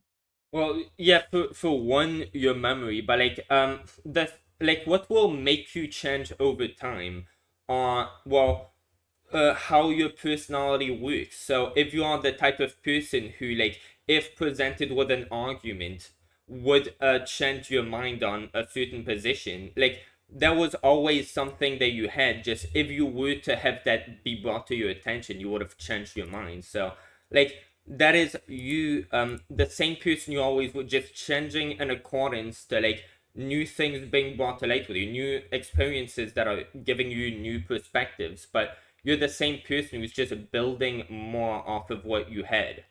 But like yeah, that's the same person evolving. That person never went away and got reset. Like So you're just building more and more off of what you had. but like you wouldn't be the person you are today if you hadn't been the person you were 5 years ago. Like that got built off of that. So it's a it's a product of that. So it seems like the fundamental kind of thing that then would be just your memories. That's what makes you the same person over time. Well, no. Also, like the types of like the way that you will change will go in accordance with your personality. So, like, say, I don't know, in at some point in time in the year 2000, you had like specific positions. Say you were uh, anti-immigration or something, and then in 2010 you become pro-immigration, like you become pro-illegal immigration. Well, obviously you aren't like you're a different person in the sense that the person you were 10 years ago would have disagreed with your stance on illegal immigration, but then what would have brought you to change your stance on illegal immigration would be the person you are and the new evidence that's come forward. But what would make you But then change your when stance is the person you are. So that is well, that's the person that you are now, yeah, but but that's to back say, when you like, were if you against lost, immigration. yeah, but that's to say, like, if you lost your memory, um, well, if you were brought back, if the same arguments that would have made you back in 2000, be anti-illegal immigration, if those same arguments were brought back up to you, you would, you would take that position, you would agree with it because that's who you like. You made those, assertions based on who you are combined with the information you made. So you as a person are like what's it called? You're prone to take certain positions based on certain information that might be thrown at you. Like if you lose your memory, but like you're still the same person, you just forgot it. If you were to have the arguments that back in 2000 made you against illegal immigration, since you are that person who, given those arguments, would take that position, after you've lost your memory, if these same arguments were brought back to you with your like mental like under your fucking philosophy or whatever, like with your what's it called? With your perspective, you would take that same position. But then, if you were brought after you've lost your memory to the arguments that later to 2010 made you change your mind and become pro illegal immigration, well, you would also agree with your 2010 self because the person who you were that changed their mind based on certain pieces of evidence that would specifically to you make you change your mind, but not certain people. Like Uh, certain people would like say that and like see that and be like, oh well, that's not evidence enough, I'm not convinced. But you wouldn't well, because that's who you are. well, well, that seems kind of like a like a wild claim to me because I'm not sure that you would be convinced of the same arguments because it's also the case that your values could change, right? Like, That for is true. example, That like is true.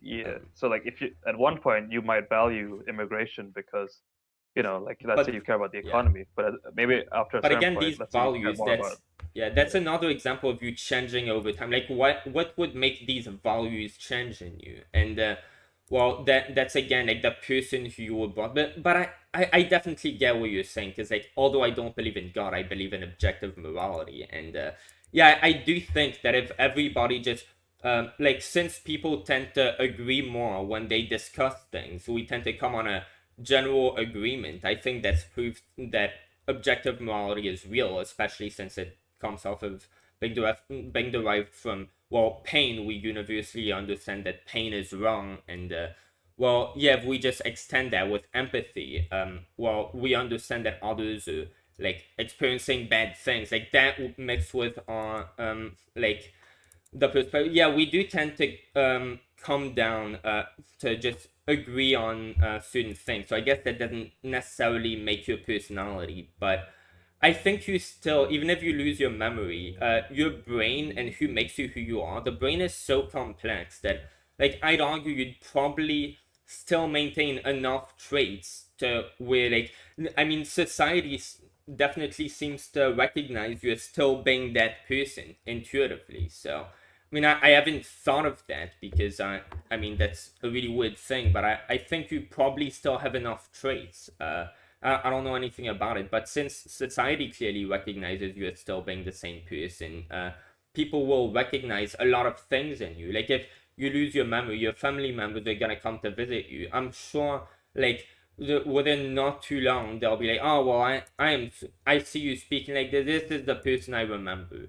Like they might be making that association sometimes just because, well, they are prone to making that because, well, they remember you and it would make sense that like they might pre-assume that, but like there are enough similarities to where most people recognize that it's the same. So I don't really know. That's not argument enough, like most people believe. But I haven't thought of this and I don't really know. I I just think you probably maintain enough traits since the human brain is so complex.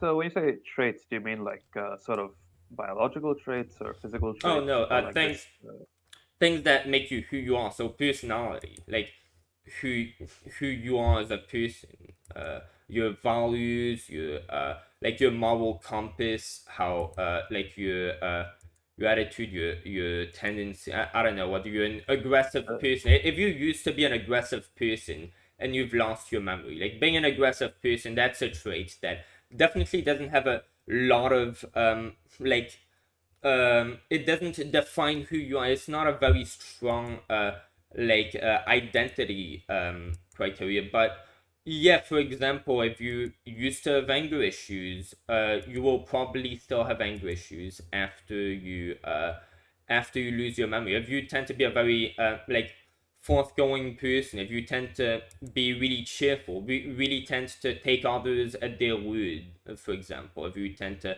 assume the best in people, be very empathetic, really care about what other people have to, like, care about other people's feelings and well-being. After you lose your memory, you'll probably still have that reflex to really care about other people. But if you're a psychopath, like you will probably maintain that trait of just not caring about other people. And I think that's a big part, actually, like um, how you present yourself to people, how you value other people's well-being, and just value other people in general. Like how you will interpret what they say. That's a big part of like how you interpret people's intention. That's a big part of who you are. And I wouldn't imagine that would go away if you lose your memory.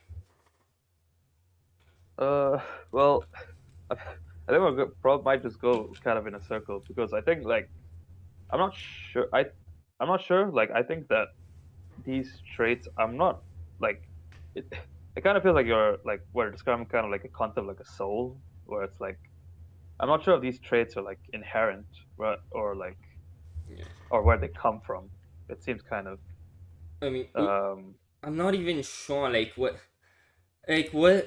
exactly like say what exactly are you arguing basically, like if we go by whatever you would define as a person, how would you define a person, and given your definition, like what do you think is the like logical conclusion to arrive to from this? Because I'm not really sure, like it say you I don't know where you're coming from, and given that you're right and I'm wrong, like what would that prove? well, so yeah, so I guess like the main reason I kind of bring this up is that like there's really not really a good definition of a person. Like this is something that like is commonly discussed in philosophy. It's why it's a very difficult question. I would say like I think it's just we kind of just have like as you say like kind of social understanding of people and I guess that's like and so I guess that's the thing where it's like it kind of makes like the kind of the property things that like basing property kind of like on like or like on individual like ownership kind of doesn't make like to me doesn't make sense because like I don't really believe in persons. I don't think that like I Okay, don't think yeah, we can really know that, yeah. like So yeah. you're yeah, I see what you're saying. Yeah, you're into that philosophy. But look, so basically I think what you're saying is well, on my position I'm going based off of property rights, and I'm saying, oh well, since my premise is, oh well, people own property, and therefore since they have property rights, it is wrong for the government to take that property rights from us. And you're arguing like well, my premise is wrong because people, well, yeah, if the premise of, oh well, people own property rights is incorrect, well, therefore I can't make the conclusion that therefore the government not respecting these people's property rights should be the conclusion, because, well, if people don't have that property because there's no such thing as people, well, my whole premise falls apart. But then if you would argue there's no such thing as like people, so property rights like they're just some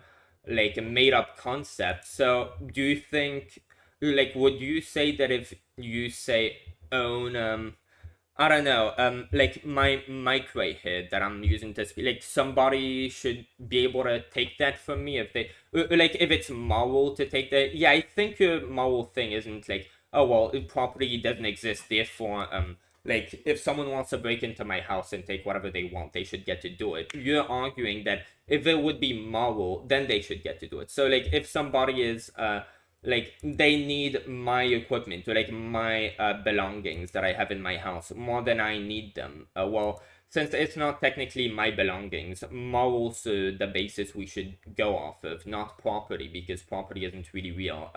Like, do you think if somebody, it would be moral, they deserve and need my property more than I do? Like, do you think it'd be moral for them to break into my house and take whatever they need and deserve more than I do? Yeah, so I guess this is where we're kind of getting into like kind of my conception of like morals and property rights. So I obviously have a different system. I'm like I also agree, like I believe in objective morality, but I argue, so I don't know how familiar with like consequentialism slash utilitarianism. So that's Consequentialism. That's like 6 syllables? No, I don't know what that is. No. so it's kind of, so I guess like so your moral system, I guess, would kind of be more described as like with deontology, which is essentially you define a set of kind of like rules in society that you believe everybody needs to follow, and if and like basically they can do whatever they want, but like they cannot like disobey these like set of rules that you have.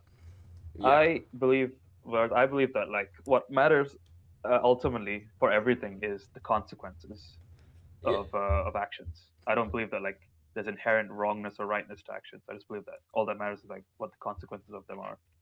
I mean, yeah, I definitely get that, but I mean, don't you think intentions also have a play? I mean, I definitely agree to some extent that, like, well, for example, if you happen to be like, if you murder someone by intention, you should get the death penalty. But then, if you murder someone, like, you're just drunk driving, you weren't trying to kill someone, but you happen to kill them, you should get the death penalty nonetheless, because but then that's not because I don't think your intentions matter. I think it's because, well, the like the human rights of the victims, the innocent party's human rights, should take priority over the guilty party's human rights. And I think in that case, like the victims are like the loved ones of the person you killed, and they should get to have the human right of revenge to know that the person who like took out their loved one who they're never gonna get to see again, at least that person isn't gonna be still alive while their loved one's still alive. But like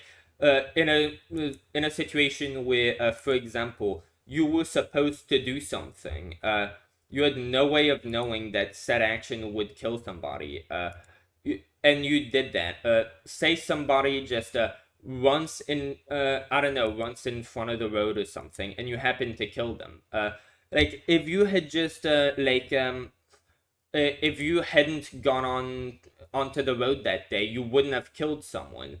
But since you went onto the road, you killed somebody. Well, if you had known that beforehand, you wouldn't have gone onto the road. And clearly, like the outcome is what matters here. So the outcome is that somebody died.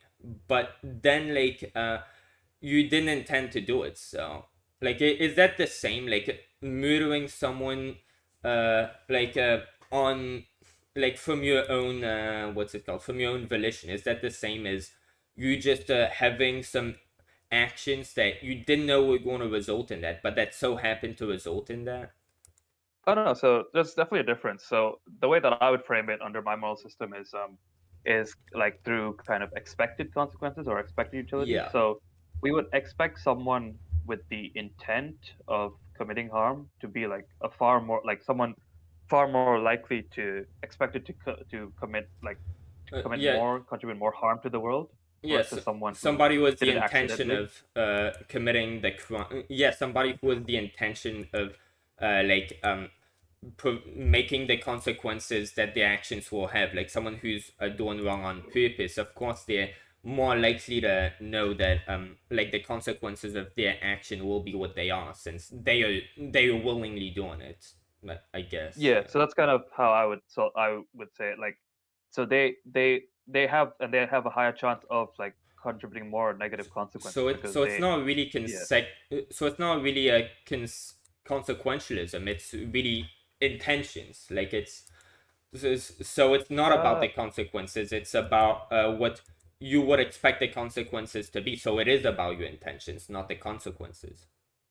well, not really, because ultimately, like, it is the consequences, because like it's about expected consequences. So we would expect like it'd probably be better to like someone who like actually like has expressed that they want to commit harm. We would expect that the consequences of like Yeah, of not punishing this person would probably be yeah, like very bad. They would probably yeah, go on to commit more harm yeah. Wait, versus so someone who did not have that yeah, so I have a intention. question for you. Let's say that since you say it's about the consequences, my question would be: say that you are a terrorist or something, and you're mad at somebody. You intend to blow up their car and have them die in the process. You put a bomb in their car. Let's say that the bomb doesn't blow up, that person doesn't die. Are you should you be punished less badly? Like, are you less guilty because the bomb didn't blow up? Should you receive less consequences? I mean, I would agree actually, but I mean, probably not for the same y- reasons you would. yeah, well, so like obviously like because there was no actual like harm, but like there like so the point about like we would just expect a person like this who intentionally did a bad action to have the consequence of potentially contributing more harm in the future, Yeah, and so that's why we consider this person to be yeah. like bad like But do you for think they society. are less wrong, or they should be held less like?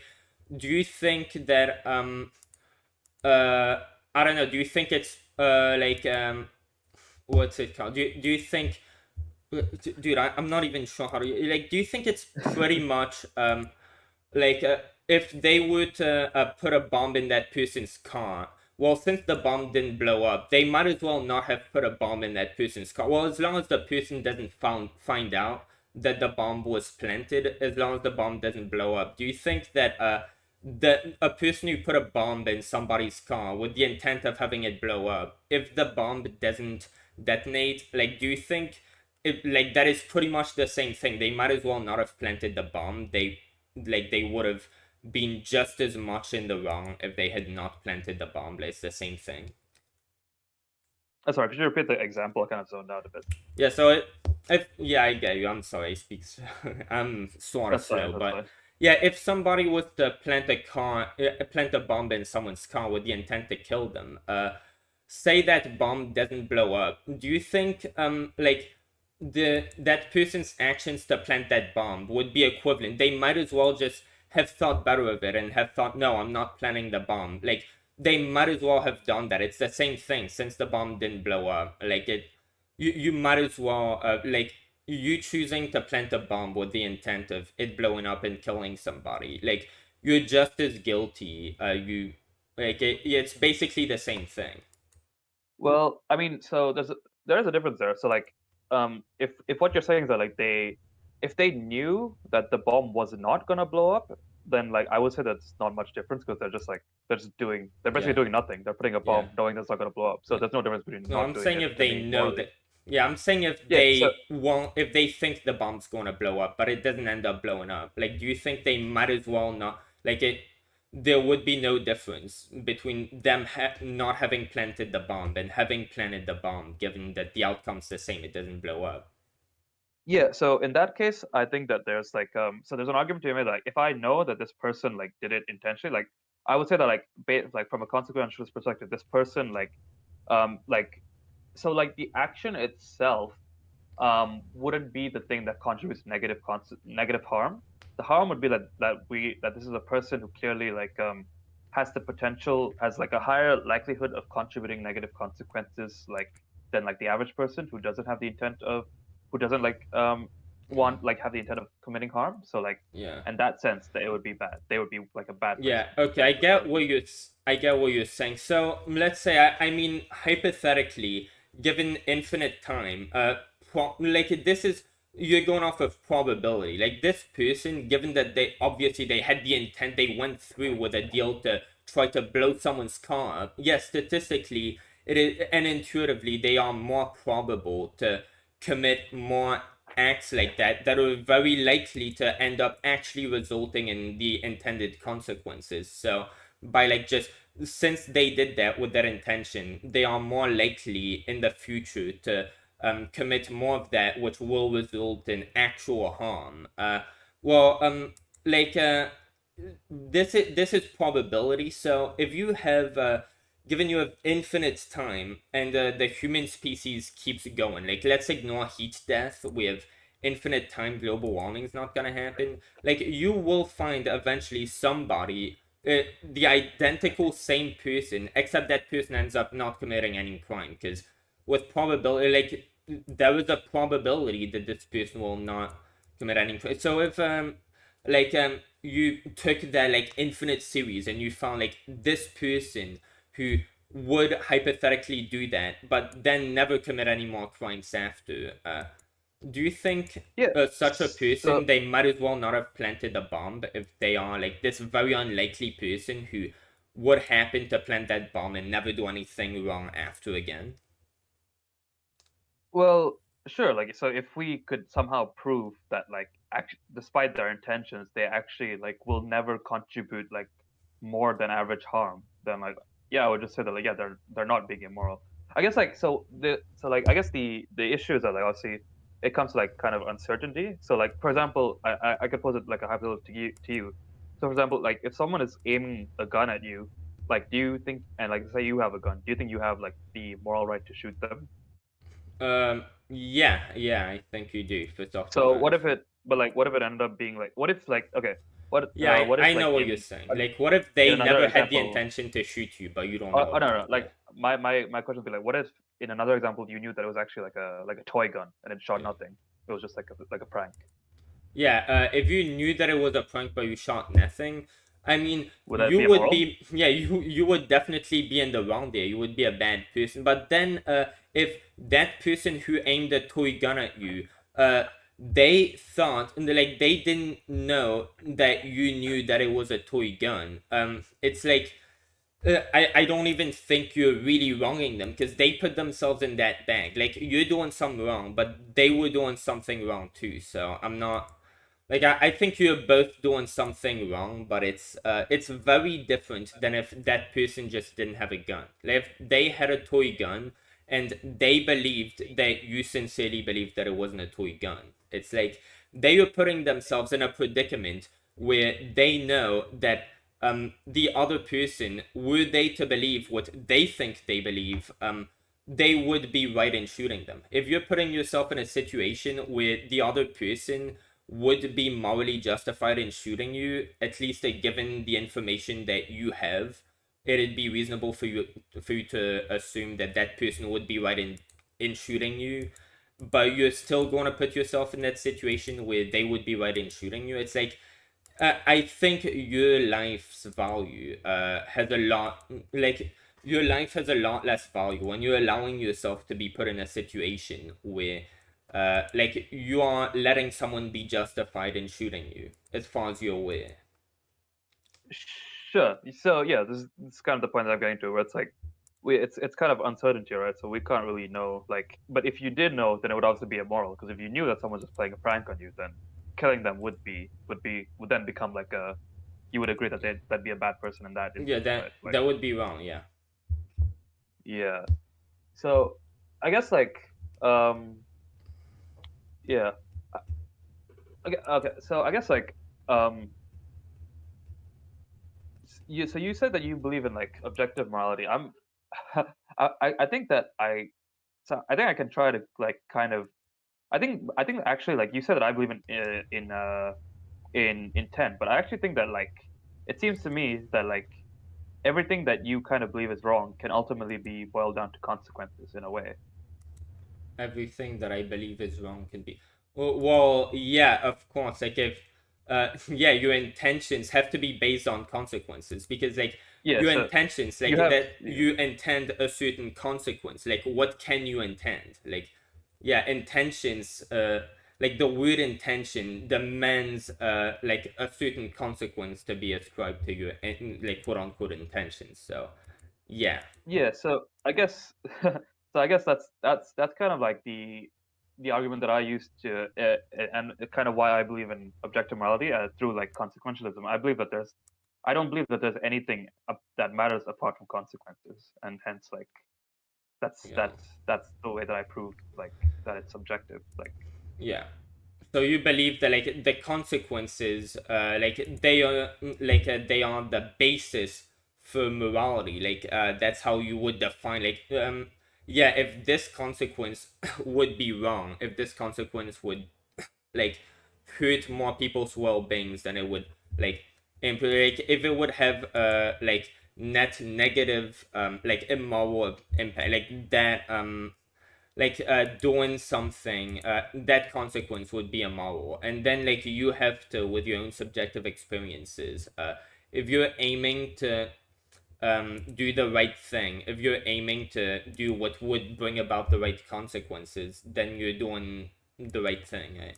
Like yeah, exactly. yeah, So and then this is kind of ties back into like the whole thing about taxation because for example like like if you like like if we have an example of like if you like say there's like a button that you could press and if you don't press it like 400 people die, like your actions by not pressing it would have the consequence but of that's not your the actions, that's like your lack of action would be but it's like again you're not doing anything. It's not your lack of action is your action of murdering people. Like your lack of action but cannot be like it doesn't equate to the action of killing people. It's but like your action of saving them would be the positive action, and you not saving them is just neutral.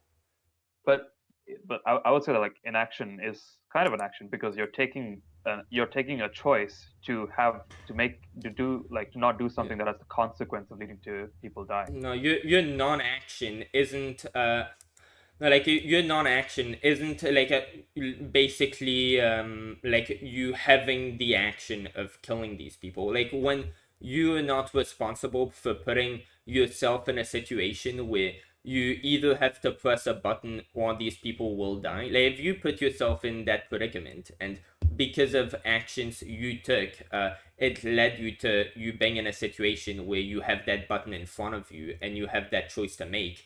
If your actions led you to having to make that choice, then yeah, you are responsible for what choice you make. But if But you are what is just it?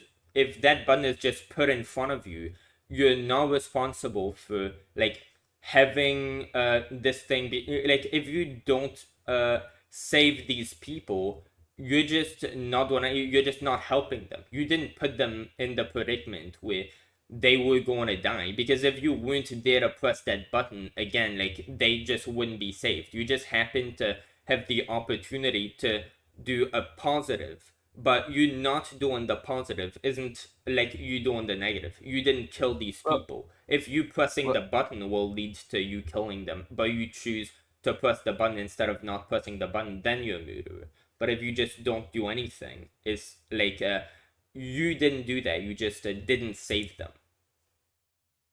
okay, well, let's say like hypothetically, like if you okay, let's say like you have the option either like if we have two scenarios, one in where you're pressing the button, where you press the button, if you don't press the button, 400 people die, versus if you're straight up directly murdering 400 people. Let's say in that example, if you don't murder those 400 people, like another person will. Does that make it like indifferent if you No, choose to murder them, no, that doesn't make it even indifferent if it'll because happen anyways? you are the one doing it. Because like, if you are the one murdering these people, you are actively performing that action, which is killing these people. Like Sure. So your thing of oh well, if you don't press the button, that would equate to oh well, if you know these 400 people are going to die and you choose not to do anything about it or save them before they get killed, And I say that that Sure, is but an act of charity that you're not performing. You should perform that act of charity. It's sort of like if you see a homeless person starving and you don't choose to give them food. You didn't put them in that predicament, and you didn't put yourself in the situation where, oh well, there's a homeless person who's starving, and well, they need that food. They aren't in that situation needing that food from you, because of like you putting them in that predicament. So that has nothing to do with you. You're not responsible for that. like, I guess like, but I'm just kind of wondering like, what is the difference? Because it seems like in both cases, like it seems like the what you're describing is that the wrong is that like you are You're the one performing doing an the action. action which results in the consequence of people dying, right? Yeah, if you are the one performing an action that is actively killing people, if your lack of action, if you're not helping somebody from a scenario that you didn't put them in, if you're just not doing anything, you're acting neutral, you're not responsible for any of that because you didn't do that. You didn't kill these people. They were going to die if you didn't help them, but But you not helping them, like that doesn't equate to you putting them in the position in which they needed your help to begin with. Like if you put them but in the position where they needed your help, then you are responsible. If you are just not offering them help, you're not responsible for like them needing that help, so you're not responsible for whatever happens to them. Like but morally you are, but but you say so like you say the difference that like you like they will die anyways if you don't even like no matter if you're not there, but like if I put that onto the other example, so like if you don't murder 400 people, like another person will murder them, yeah, like but with just then that. when you're deciding, oh well, I'll be the one who murders them instead, well, you are being the one who does the action. Like if there's a button and it's like, oh well, these people, they are, let's say there are people who are held hostage, like by terrorists, and you have a button, like they have a cyanide pill, that they can take that will kill them. They aren't biting that. They can choose to bite it whenever they want, but you have like a switch that could make that cyanide pill just pop in their mouth automatically so that they wouldn't have to chew on it. They'll just die. Like if the terrorists are probably just going to kill them anyway, and well, you choose it. Well, you are committing murder because you are forcing these, like you are crushing these cyanide pills or whatever. So then you're the one making that choice. Like like you are putting yourself, you are making yourself responsible. Like even if they were gonna do it, they were gonna die anyway. But then you killed them, so well, But you made yourself responsible. They were gonna die anyway, so it was gonna be on somebody else's back. But since you decided to make that your action, you decided to take that person's job for you. Well, now you're the oppressor because you did that before they could. well, so I guess I'm not. So you say that like you're responsible because you took an action that leads like so it seems like you're saying that like you took an action that leads to the consequence of them dying, but like that I would say that just as easily applies to the other case, right? What other case?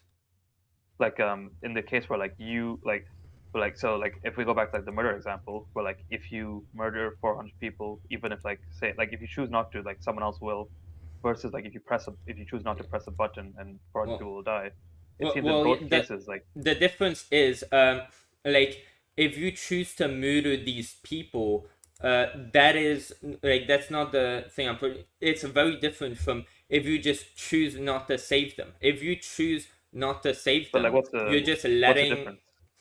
Yeah, the difference is if you choose not to save them, well, you are not doing anything. You should be doing something to help them, but you're just like distancing yourself from the situation and making yourself neutral. So you're just putting yourself out of that situation. Whatever happens just doesn't apply to you. It's just none of it. You're just distancing yourself. So the morality of whether or not these people die, well, it just has nothing to do with you. You're distancing yourself from that. But if you choose to kill these people instead, well, you are taking the blame. You are like it's not like if you're going to volunteer for someone at the Hunger Games. Like you are taking their spot, if somebody is going to shoot up a school and you go and shoot up the school before they do, well, you volunteer to take their like life term that you now deserve because you're the person who killed them. If you just distance yourself from the situation, like you just weren't responsible for it because you didn't have anything to do with it. You just ignored it. So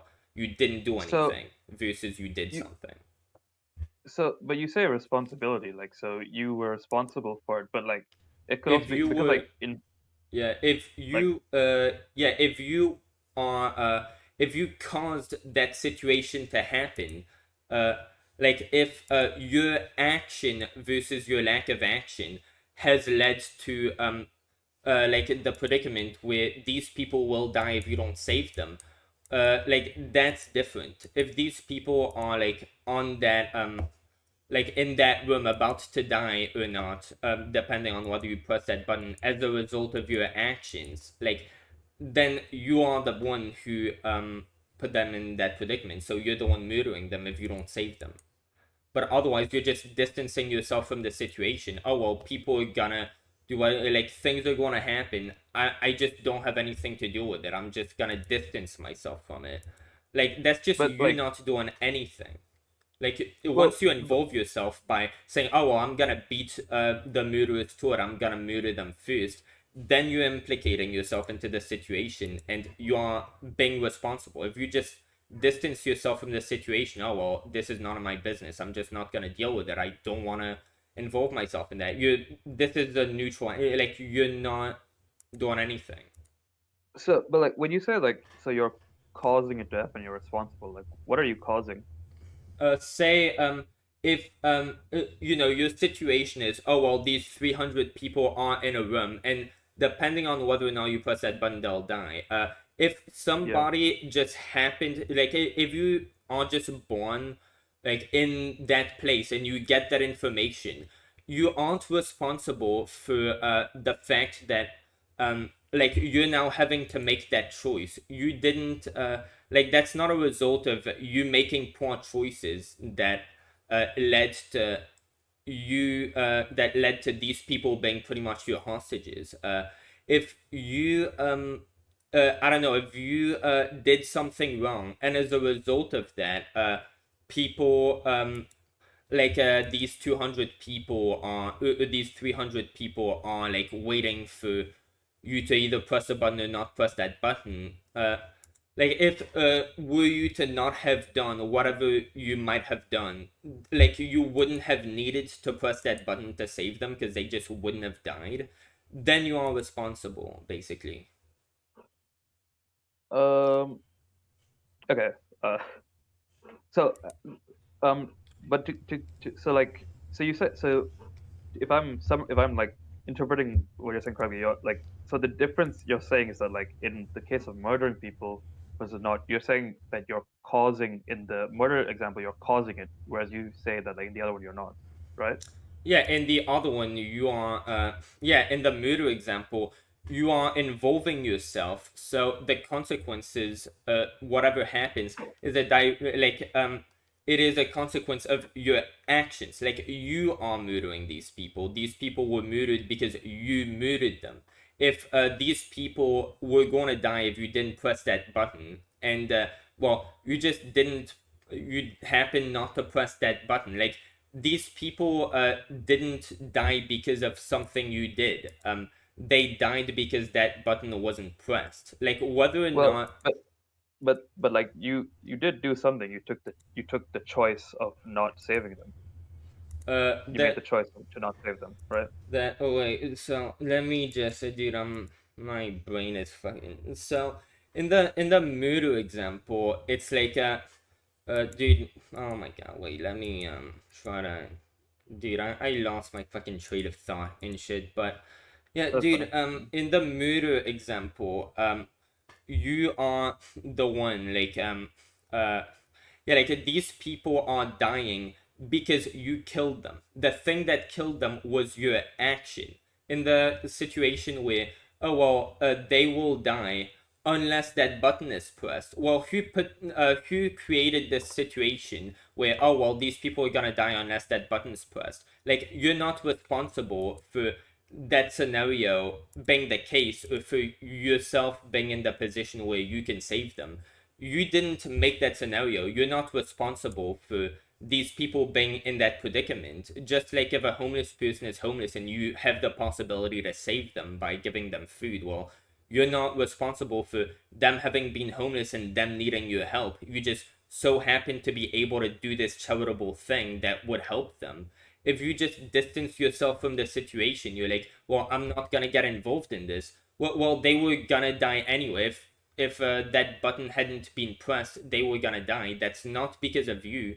You just so happen to be there and to be capable of saving them. But like you not doing anything is just like you not being there. Like if you are not needed for said action to take place. Like if the negative thing that happened was not a consequence, or like you weren't needed, you like your actions were not involved in like this immoral thing happening, you can't be held responsible for it.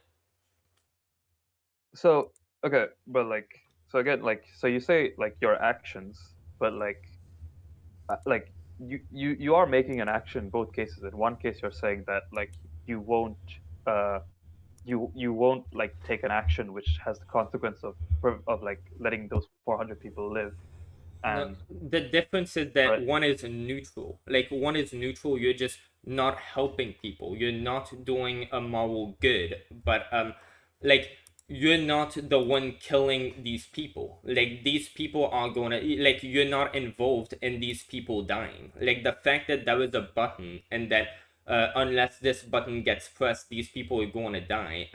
You aren't responsible for that. You have no part in that. Like this isn't your wrong to fix. This isn't your mistake that you now have to fix because you like if a mistake you made led to these people being in that predicament where they rely on your help to save them.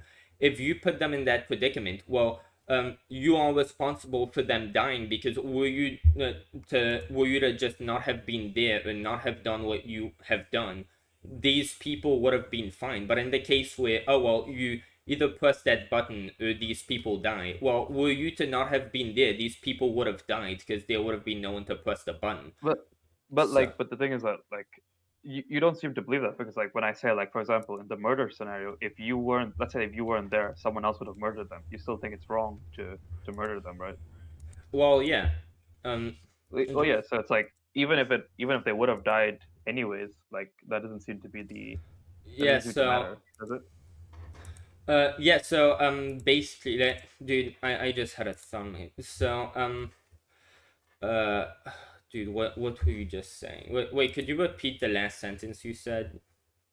Yeah, so like it doesn't seem like it matters whether like they would have died anyways, because like in the case where like if you don't murder 400 people and like someone else would just come and murder them anyways, like you would still say that's wrong, because like, so I'm just asking like Yeah. what is wrong, like what's wrong What as long as that in that you scenario. are the one, like you are the one doing it. If you are, like if you are killing these people, you are like your action led to them dying. So in the Okay, homeless person so example, yeah, go ahead. what does it mean to kill?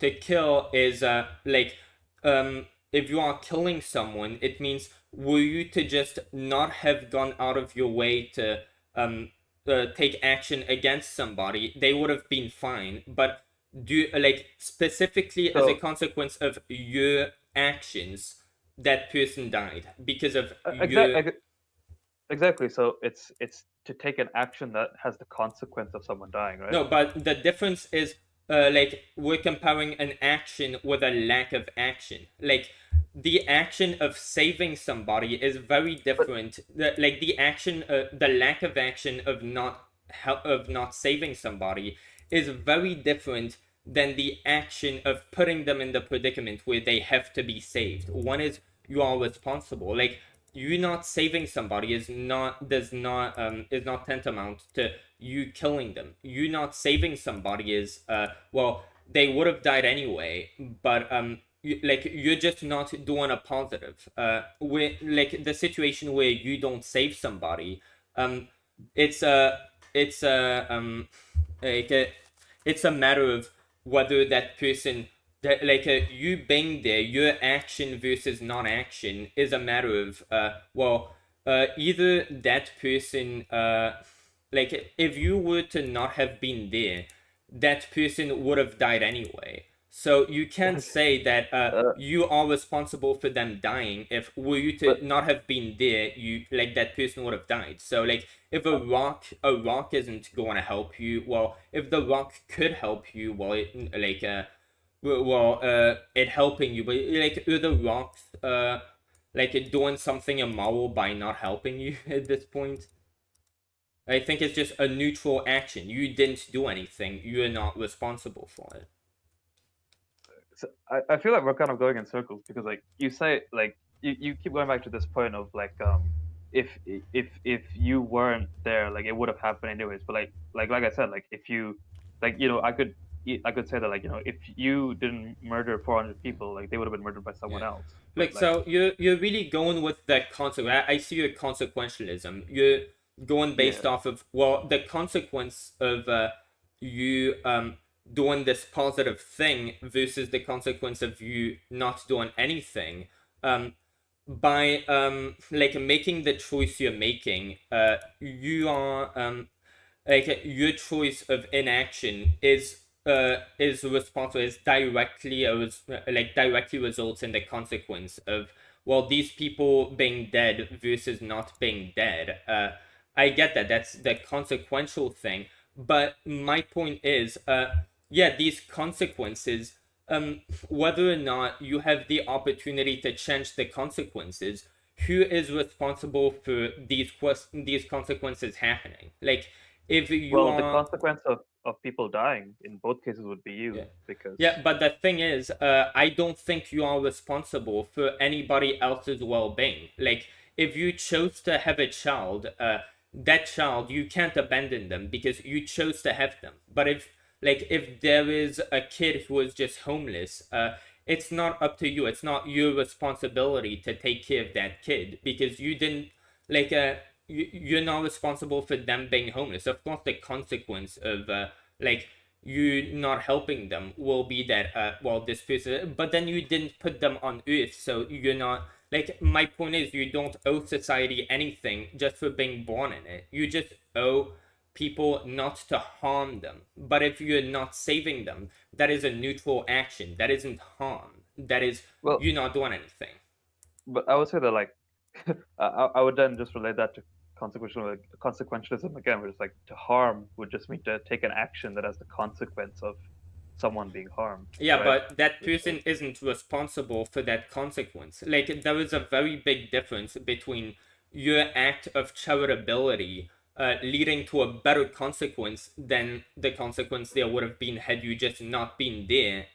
If you choose not to involve yourself, you're just neutral. Like, the consequence of that, it isn't your consequence. You're just distancing yourself from that. So, like, But the yeah, well, what? I, I, I'm just failing to see the difference, right? Because like ultimately, like it seems that you agree that like the consequence of your action in both cases that people will die, but like you're trying to point to Yeah, something where so it's like let's say the yeah, like a world-ending scenario, like a doomsday on.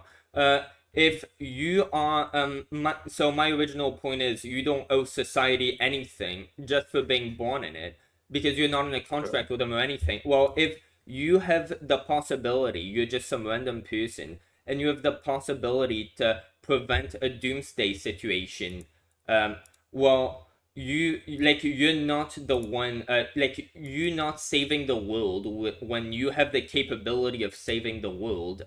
That is very different than you what than you actually I don't know creating an atomic bomb and blowing it up and then you caused the world to end. Like if you didn't help the world out, if you didn't do this act of charitability, like that is very different from like I So get the I guess consequences the same, but you're not responsible for whatever would cause this consequence. So you could just distance yourself and be like, well, I'm not like I'm not a part of this. My actions have nothing to do with this. I'm just distancing myself from this.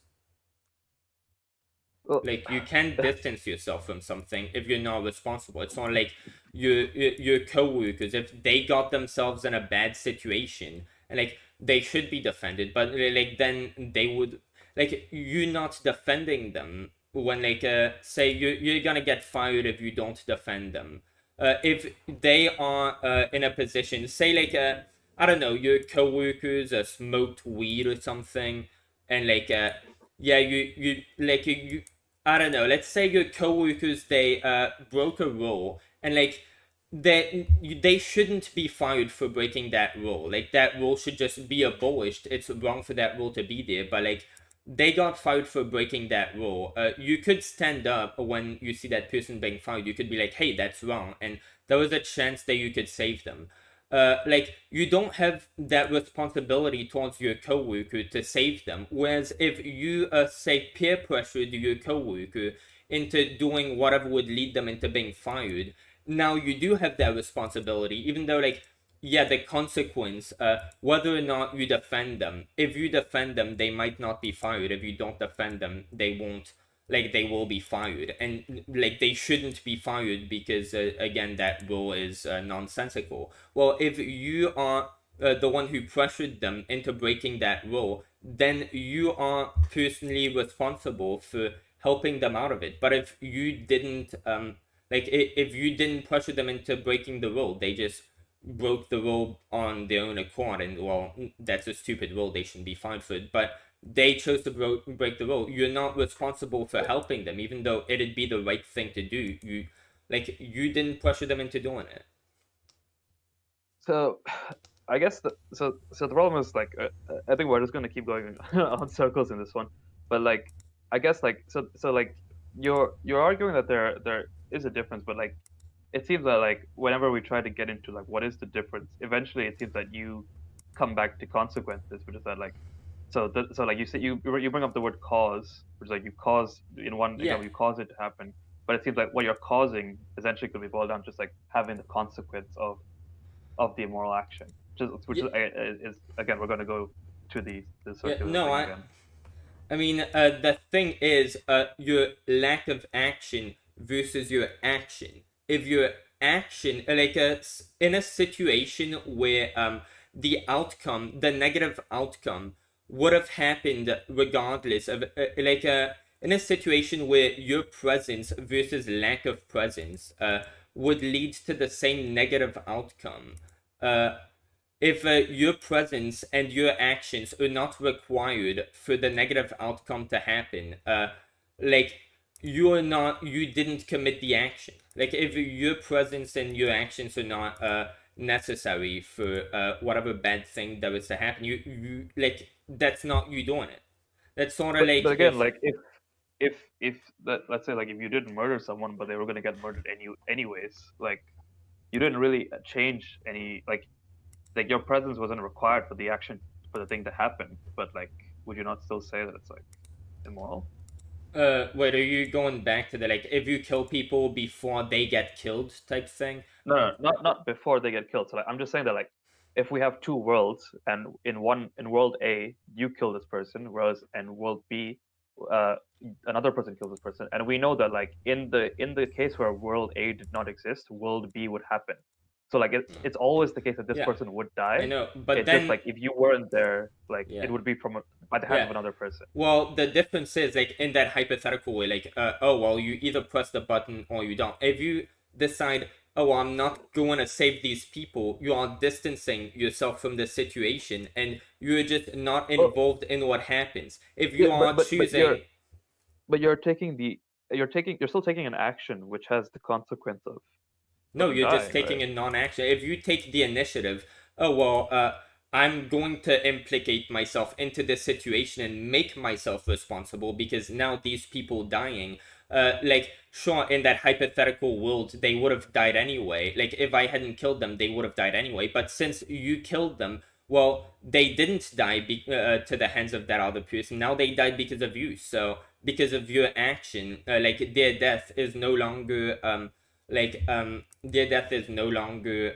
on the hands of that other person who would have killed them. Their death is now on your hands since you took that initiative. If you had just let them be killed by somebody else, you would have just distanced yourself from the situation. But since you took that initiative, you are now the person who has caused the situation. I don't think we're gonna escape this loop because, like, I don't know. To me, it still seems like we still have to, like, when you say like you're taking an action, like, it seems that fundamentally we're still in both cases just talking about like you take an action that leads to the consequence of someone dying, and in both cases that's true. It's just like, yeah, I don't know.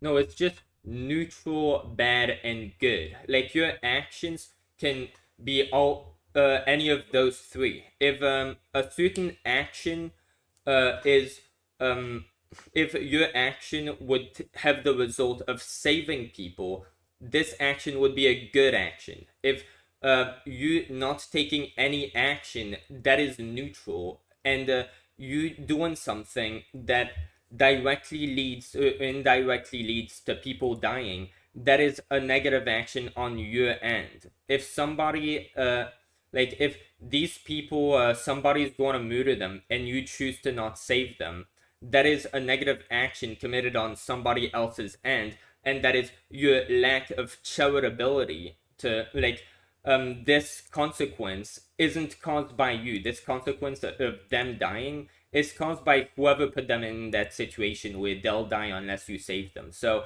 that consequence is not on your shoulders. You just aren't involved in that. You can choose to involve yourself in that by saving them, but then you saving them. I mean,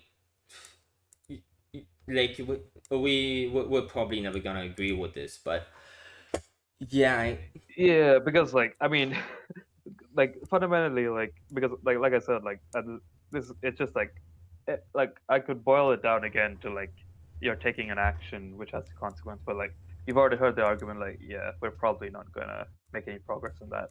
um I'm not really sure where to go from here. yeah,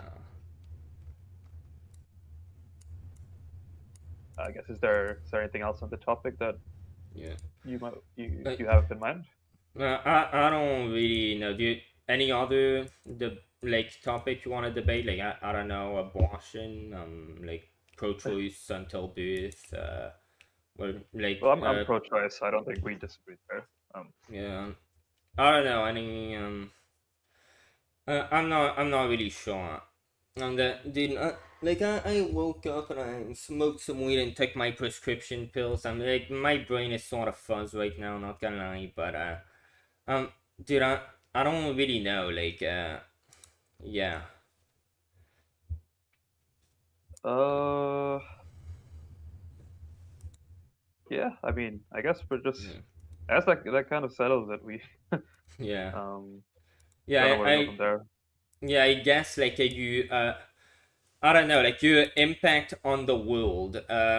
You could have some positive impacts. You could help people, but then that is attributed to you should be congratulated for that. Like, so imagine if someone like I don't know, they decide to get themselves into what's it called, curing diseases. If somebody has a lot of potential to cure a disease, if somebody would since they're born, you could always tell they were gifted, they were predisposed to being able to, if they dedicate their lives to say curing cancer, you know that person has the talent to where if they dedicate their lives to curing cancer, they will be able to cure cancer, and a lot of people will be saved as a result of that. Does that person have the responsibility to dedicate their lives to curing cancer? And if they don't do that, are they pretty much murdering everybody who will get cancer after their treatment would have hypothetically been developed had they gone down that route? Or is it just Well, they're not doing something kind? they're taking an action that has the consequence of resulting in people dying. So I would say That's it's again, that's probably not the most. That's morally. not okay. So let's say I think yes, since we're getting really into just like what's it like theoretical, and so let's say practically. So a person a person is going to like yeah, let's say you start dating somebody. You start dating somebody who like they have a tendency to have, let's say they have an ex-boyfriend who is really fucking vindictive and stuff, and you know that that ex-boyfriend they will like, oh, that's not even really a good example, to be honest. Yeah, let's say that you yeah, let's say that you're fucking dude. I'm not even really sure. Fuck. Yeah, um, dude, I, I don't really know. Yeah, let's say you're just doing something. You're like you yeah.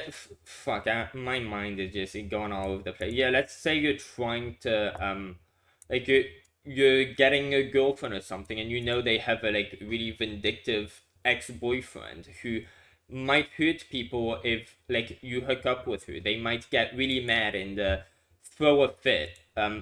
Like if you choose, oh well, I'm gonna be with that person anyway because I want to be with them. Are you responsible for whatever that like ex-boyfriend does, or is that like their problem? Or like if somebody tells you, oh well, yeah, let's say you're an activist and you want to like do activism for your cause, and somebody tells you, "Hey, if you go and do this activism stuff tomorrow, I'm an authoritarian. I don't want you to get to do that. So I'm telling you right now, if you do that, I will go shoot people." Well, you want to do your activism. You're doing it for your cause. You're not doing it for that person to shoot people. If you say, "Well, you're not my boss. I'm going to do whatever I want," and that person ends up going and shooting people, like, are you responsible for that person shooting people, or is that person like they should have just not told you that? That's not a reasonable claim. You can't just be like, oh well, you can't go and protest. Like they are the ones who shot somebody. You shouldn't be Uh, convicted. You'd agree? Like if somebody told you, if you exercise your free speech rights, I'm going to do something that I shouldn't be doing. Like the consequence of you still exercising your free speech right would be them doing something wrong, but then they're the ones doing something wrong. Like you're just minding your own business. well, I mean, if you knew for a fact that, like, let's say you could see in the future that it would lead to immense amounts of like harm, then like, yeah, I But would say that's that like you are taking an action that leads to the then consequences of that causing that's harm. their decision. That's not, you're not the one taking the action. They're the ones Well, but you taking the but decision. you are taking an action, and that action has the consequence Yeah. of that. You would agree with that, right? Yeah. So if someone tries to, I don't know, blackmail you on a situation that has nothing to do with you, say, I don't know, somebody like I don't know, somebody like confided in you and told you a bunch of things, and some other person like recorded that whole conversation, and like that'd be pretty confidential. Like that person who you were talking to, they wouldn't want that released, but like somebody has filmed that and they're telling you, oh well, I'll release that unless you give me this quantity of money. Like do you owe them that now? Like is that like to Well, me again, it's it would depend on like the level of harm that would be caused by not giving them that money. yeah. Like if it's Yeah, greater than, and yeah, if you because knew that, then like you act like, oh well, the consequences. But my point is, you don't owe anybody anything, and the difference between like a consequence being brought upon people by somebody else. You're not the one causing that consequence. You just happen to be able to prevent it. You're just not well, taking that positive act. Like there is a very big difference between you but but causing but a the, negative consequence and somebody else causing a negative consequence, and you just not taking that responsibility upon yourself to prevent that. It's not your responsibility because you're not the one doing it. Like, you're not But if you responsible for somebody else doing if you something. but if you could take an action that would lead to a different consequence, and then you choose to take an action that leads to that consequence, then to Yeah, me like it seems that that's you're the yeah, one that's who causes that immoral. That consequence. is yeah, that is immoral. But the law shouldn't get to tell you, because that is like you doing you helping these people out. That is a good deed on your end. That is like the consequence that would have happened. You're not responsible for it. You're not responsible for that predicament. You're just trying to live your own life. And if people can just if life can just put you in situations where, oh well, you have the possibility of helping somebody, if anytime that you get to help somebody, you don't do it, you are responsible for whatever happens to them if you don't help them. Well, that pretty much means that you're like a slave to your surroundings, and I just don't think that you are in debt to anybody of helping them or doing anything right to them. Just for like, they didn't give you anything, you don't owe them anything. Morally, you should want to help them because that's the right thing to do, but you're not doing the wrong thing if you're not helping them. You're just not doing anything. Like, you're not the one who's doing it. Well, uh, I mean, like I'm not really saying anything about like whether you owe anybody anything, but like to me, it just seems like fundamentally when we boil down like what the actions are here, it seems that both it's just in both situations that you take an action that has a consequence, and that consequence leads essentially is the same consequence in both scenarios. Except that one is an action and one is a lack of action. So But both are actions because you can choose to do a variety of different actions, but you chose a specific action which leads to yeah. that specific Yeah, consequence, but that's right? like, you're basically going off of, well, negative consequences are bad, but well, in a world where you wouldn't exist, well, these negative consequences, they're going to happen since you're not there to prevent them. So, well, you can be held responsible since you just don't exist. But if you were to exist, you would. There are a lot of negative scenarios that would have nothing to do with you. You wouldn't have been responsible for them happening. Had you just not existed, they would have happened. But you have the possibility of doing the good deed of helping out. Like, does that mean that in any situation you end up finding yourself, once, like, if you happen to be alive, if you are in this life that exists, like, any negative thing that might happen that you have the possibility of preventing, if you don't Uh, prevent them, you are basically responsible for uh, that consequence. Like, that's pretty much what you're saying. Like, if you have the possibility to prevent that consequence, you are pretty much responsible for preventing that consequence. Otherwise, you're pretty much like, you might as well have like led to that consequence. I'm just saying that like, you're not required for that, so you're just not a part of that. well, I mean, I don't like so this. I feel like I mean the thing is like this is kind of just like a thing that like it's just kind of baked into like a kind of like a so I don't know if you study like stuff like economics or something, but Yeah, like it's a debt of it's just gratitude. like but like so for example like to use like a non-moral example, like say you had like the choice between like working two jobs.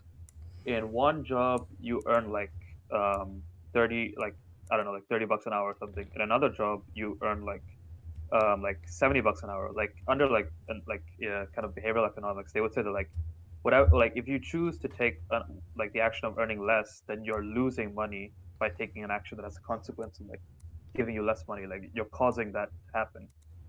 uh So and I would just apply that to moral situations as well. It's like yeah, but you are responsible for yourself, you're not responsible for others. So, like, in this life that we live in, there are a lot of negative things that but happen, and there are a but you lot would of say that you're but you would also agree that you're responsible to not you owe it to other people to not do harm to them or to yeah, not you cause harm owe to it to them. other people to not yourself go out of your way to harm them. But like, this like, there are a lot of problems with the world we live in. There are a lot of like harmful things that happen to people, and well, were you to not be alive, these things would still happen. So if you're not alive, we obviously can't say you're responsible for these things because, well, you can't save anybody. But once you say, oh well, from once you are alive, once you are capable of preventing negative things, you have to prevent anything that you are capable of preventing that is negative. If you don't prevent it,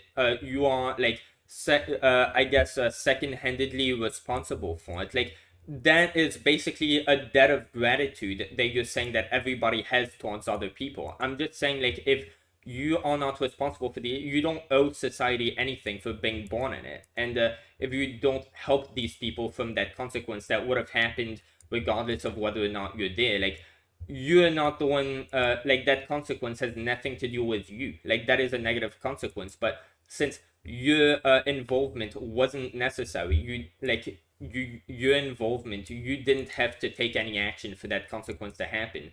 That isn't a negative consequence that you're responsible for. That's a negative consequence that just happened. Like, again, if whether or not you're alive, the same consequence would have happened. You can't say that this person is responsible for that consequence because, oh well, they have an option to stop that. If that person weren't to have existed, this negative consequence would have happened anyway. So they weren't the one doing it in the first place. I guess, like, this is just a debt of gratitude that you're saying that everybody owes towards everybody else for I morality's sake. guess maybe this kind of also boils down once again to like the discussion of like persons, because like I said again, like I don't really believe in persons. I don't believe in like individuals having their own like I don't know Yeah. like in that sense. So like Yeah, you basically believe when basically all I like care the about is egg consequence. from Kurzgesagt Act. Well, yeah, well, the point that I'm the kind of philosopher I'm citing is like Derek Parfit, but yeah, so like I don't really believe that. So like when you said that, like, you know, you're not causing it, like for me it's just like I don't really view it that way. I just view it as like there's a set of consequences. We take actions that have X or Y set of Yeah, consequences. so it's a It debt of To me it gratitude. just Like, doesn't for matter me, like if it's you or someone else. my 'Cause I don't really argument believe would that be, like yeah, like, I get that you see it in terms of consequences, but my argument would be this negative consequence isn't you, like, it has nothing to do with you. but We can't attribute responsibility to you if that consequence isn't a result of your actions, because were you to just not have been alive, that consequence would still have happened. So it's got nothing to do with you. You weren't responsible for that bad consequence. Like, if you being there versus you not being there is the difference. Like, if you being there and not helping versus you not being there and not helping, like, that is the same thing. Well, we can't really say that you're responsible for that negative thing having happened but because you weren't. So yeah, that's pretty much like you just have a debt of gratitude once you enter the world. Any problem that anybody may encounter that you aren't responsible for, you just owe well, them to but help them because you're, like, that's basically saying that just because morality exists, just because people can get harmed and you happen to exist in society, you, like, by morality existing, you just have that like, debt of gratitude that you owe towards everybody. Like, you have to help them. I'm just saying you cannot hurt them, but you don't owe them to make their lives better. You don't owe anybody to improve their lives. And any scenario that might happen, which doesn't involve or require, like, your involvement, your actions, for that things would still have happened. Like, you can't attribute that consequence to your own actions. You can attribute like, you saving them as, oh well, you are changing the consequence for the better. But if you just don't change the consequence, you're just being neutral. That's not something bad that you're doing. But if you okay, bring but about like that consequence, then you are responsible. Only if you bring about that consequence. Like, well, if again, but like, okay, so like, so you said this again, and like, so there's the point of like, yeah, but like, whether or not you're like responsible, again, like I brought up the point about like if it in the world where like if someone else was there instead of you, like in a different world, and like it was gonna happen anyways, like it would still be wrong. And so like again, this just goes back to like the point I'm making about like I don't believe in like persons. I don't believe that like you are like I don't really know like how to say that you are like different from like anyone else. I just believe that like I just believe that there are consequences, and like all that really matters is that like Yeah, What? so you What? sort of believe that like as soon as a person is aware of the fact that like they can have an impact on the world in a way X or Y or Z, they have a personal responsibility to like conduct themselves in a way that will bring about the most net moral good to society. Like they have a responsibility to make uh to do whatever is in their power to change the consequences of like the world they live in as much as possible for the better. Yeah, I believe that they should take the actions. They should take actions that have the consequence of Yeah, yeah, bringing about the most positive consequences. yeah. Because I No, believe that all there are yeah. consequences, and all No, that I, exists I is mean, consequences. yeah. Again, I'm a libertarian. Like basically, like yeah, you seem to think that people are in the like people owe each other things just for being born in the same circle, and I think Well, that is how your parents should raise you. Your parents should no, no, raise no. you to feel But that way. I'm not saying that anybody owes anything to anyone. I'm just saying that like I said, like I don't believe that persons exist. I don't believe that like I don't believe that like like you said that like you have a responsibility. I don't believe that like you are like I don't really believe it like you as an individual person. I just believe that like we're Yeah, all kind of yeah, like okay. all that So, matters is the yeah, so consequence. the consequences. So, back to the point about somebody curing cancer. So, you believe like there are just consequences. So, if there is Yeah. like a kid who like you could always yeah, this kid is so smart, like so capable and stuff. So, has such a skill in this field that if they are to dedicate their lives for the next 20 years, they just dedicate themselves into the study like into researching how to cure cancer, given that person's abilities and like just inherent fucking yeah, given their capabilities, they are capable of curing cancer if they commit to that. So if you find such a person, do they inherently have that responsibility upon them to cure cancer since they can? And like if they don't do that, are they responsible for however many people would die of cancer? Like are they responsible for curing cancer if they can do that? Because to me, it's Well, like you again, have so like freedoms. You should get to do whatever you want as long as you don't hurt anybody. And that wouldn't be you hurting somebody. That would be just you not helping, you not performing an action that helps somebody. yeah, I get your perspective, but again, what I'm saying is that like fundamentally like I don't believe that like again like I just don't believe in persons. I believe only in like the consequences. I don't believe that like you are like responsible or you have an obligation. I just believe that like we take actions and like people like we have like actions have consequences and Yeah, like there's I cause get and it, effect but to and what like I believe extent that like yeah. but to what extent does that go? Because like where I draw my line is well, if these consequences are the consequences of your direct like if these things, these negative things that happened, they happened because of actions you took. Like were you to just not have been in that situation, these negative things wouldn't have happened. Then you are responsible. But then you're saying, oh well, if these negative things happened and you could have prevented them, and you know you could have prevented them, well, you are responsible by not having prevented them. So like, how far does that go? Like, does everybody have like a moral responsibility? I'm sure everybody, given their like power, they could dedicate themselves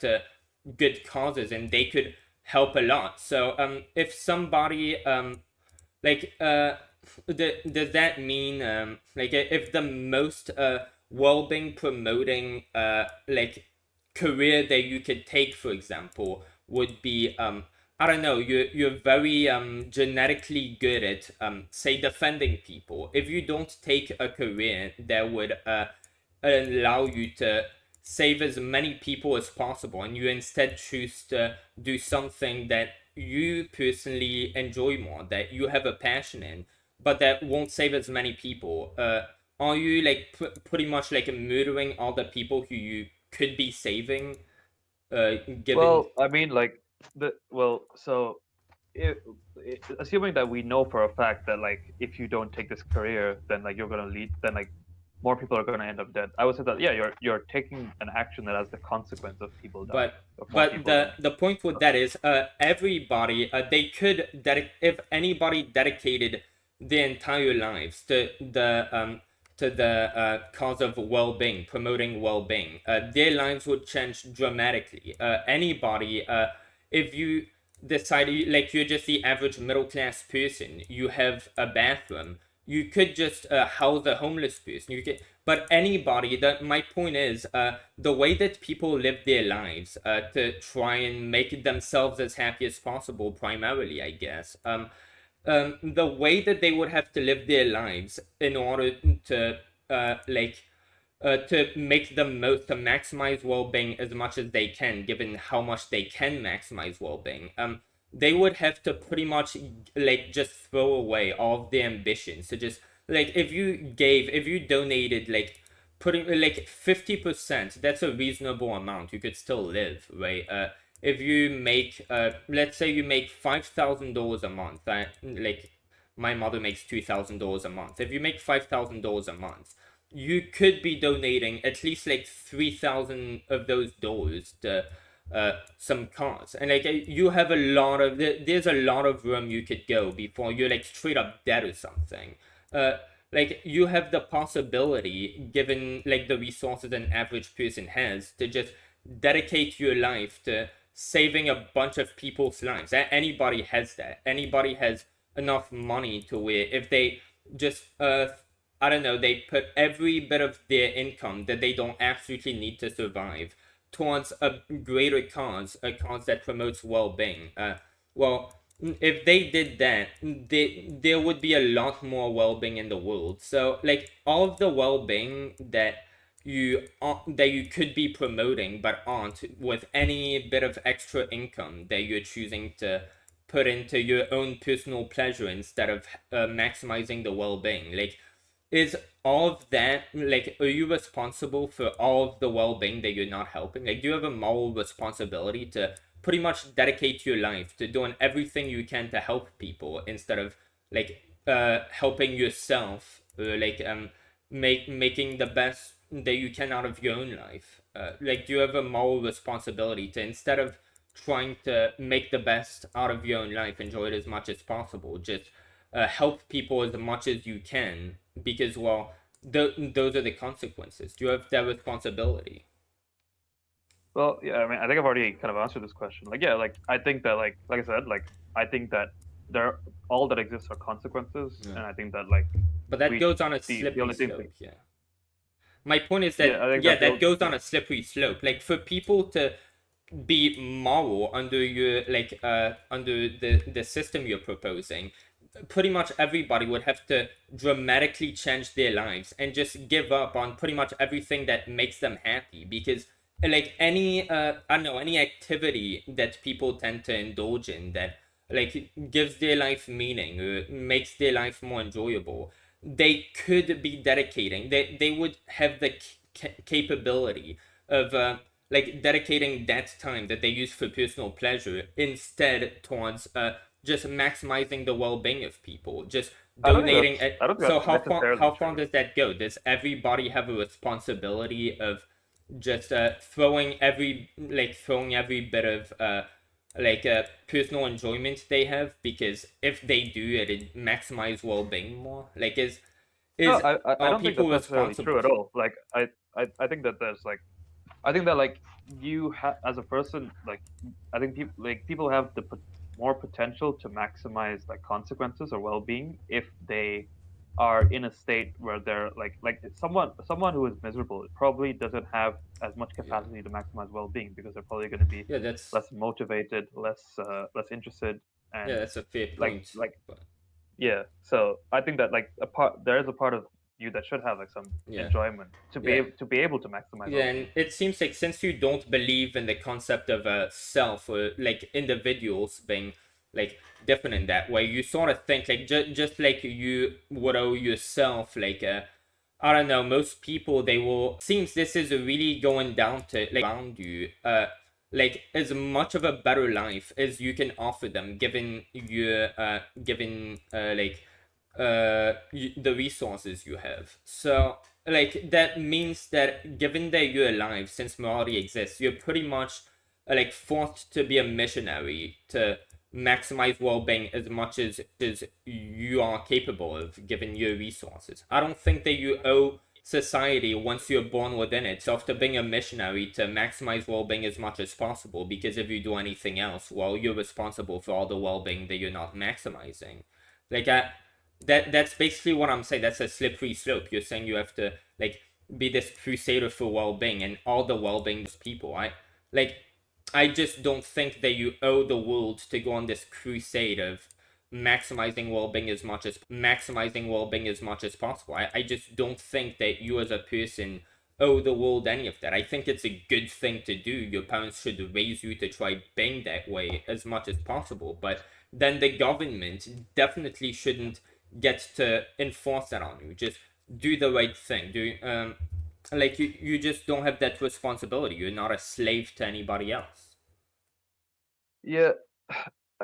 Again, I think we're just gonna keep going around in this circle again, because like ultimately, like my conclusion is that like it doesn't seem that we can describe or explain anything apart from consequences. Like everything we describe and everything we talk about ultimately seems to be consequences, and it doesn't seem like we have a really good like understanding of individuals or persons. And so ultimately, to me, it just seems like all that matters is consequences, and that's all I can say. Yeah, the difference is you're going on to consequences, and I'm focusing on who's responsible for these consequences, and I'm saying but that's the thing, like that leads into like the personhood argument. Like I don't really look at it like you like you are like a different like person from anyone else, in the sense that like where I draw my distinction. Well, okay, here's what I would define as you being a different person from somebody else.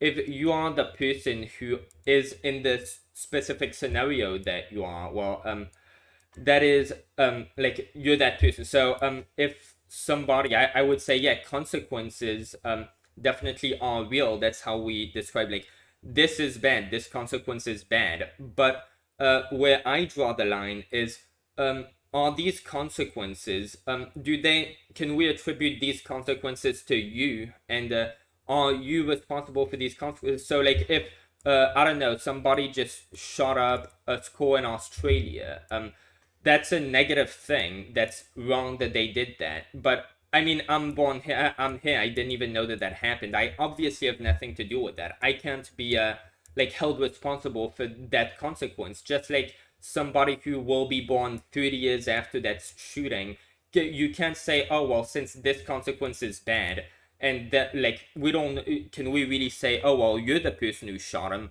Oh well, you might as well be the school shooter, because well, how do we know that you're not the school shooter? There's no such thing as a person.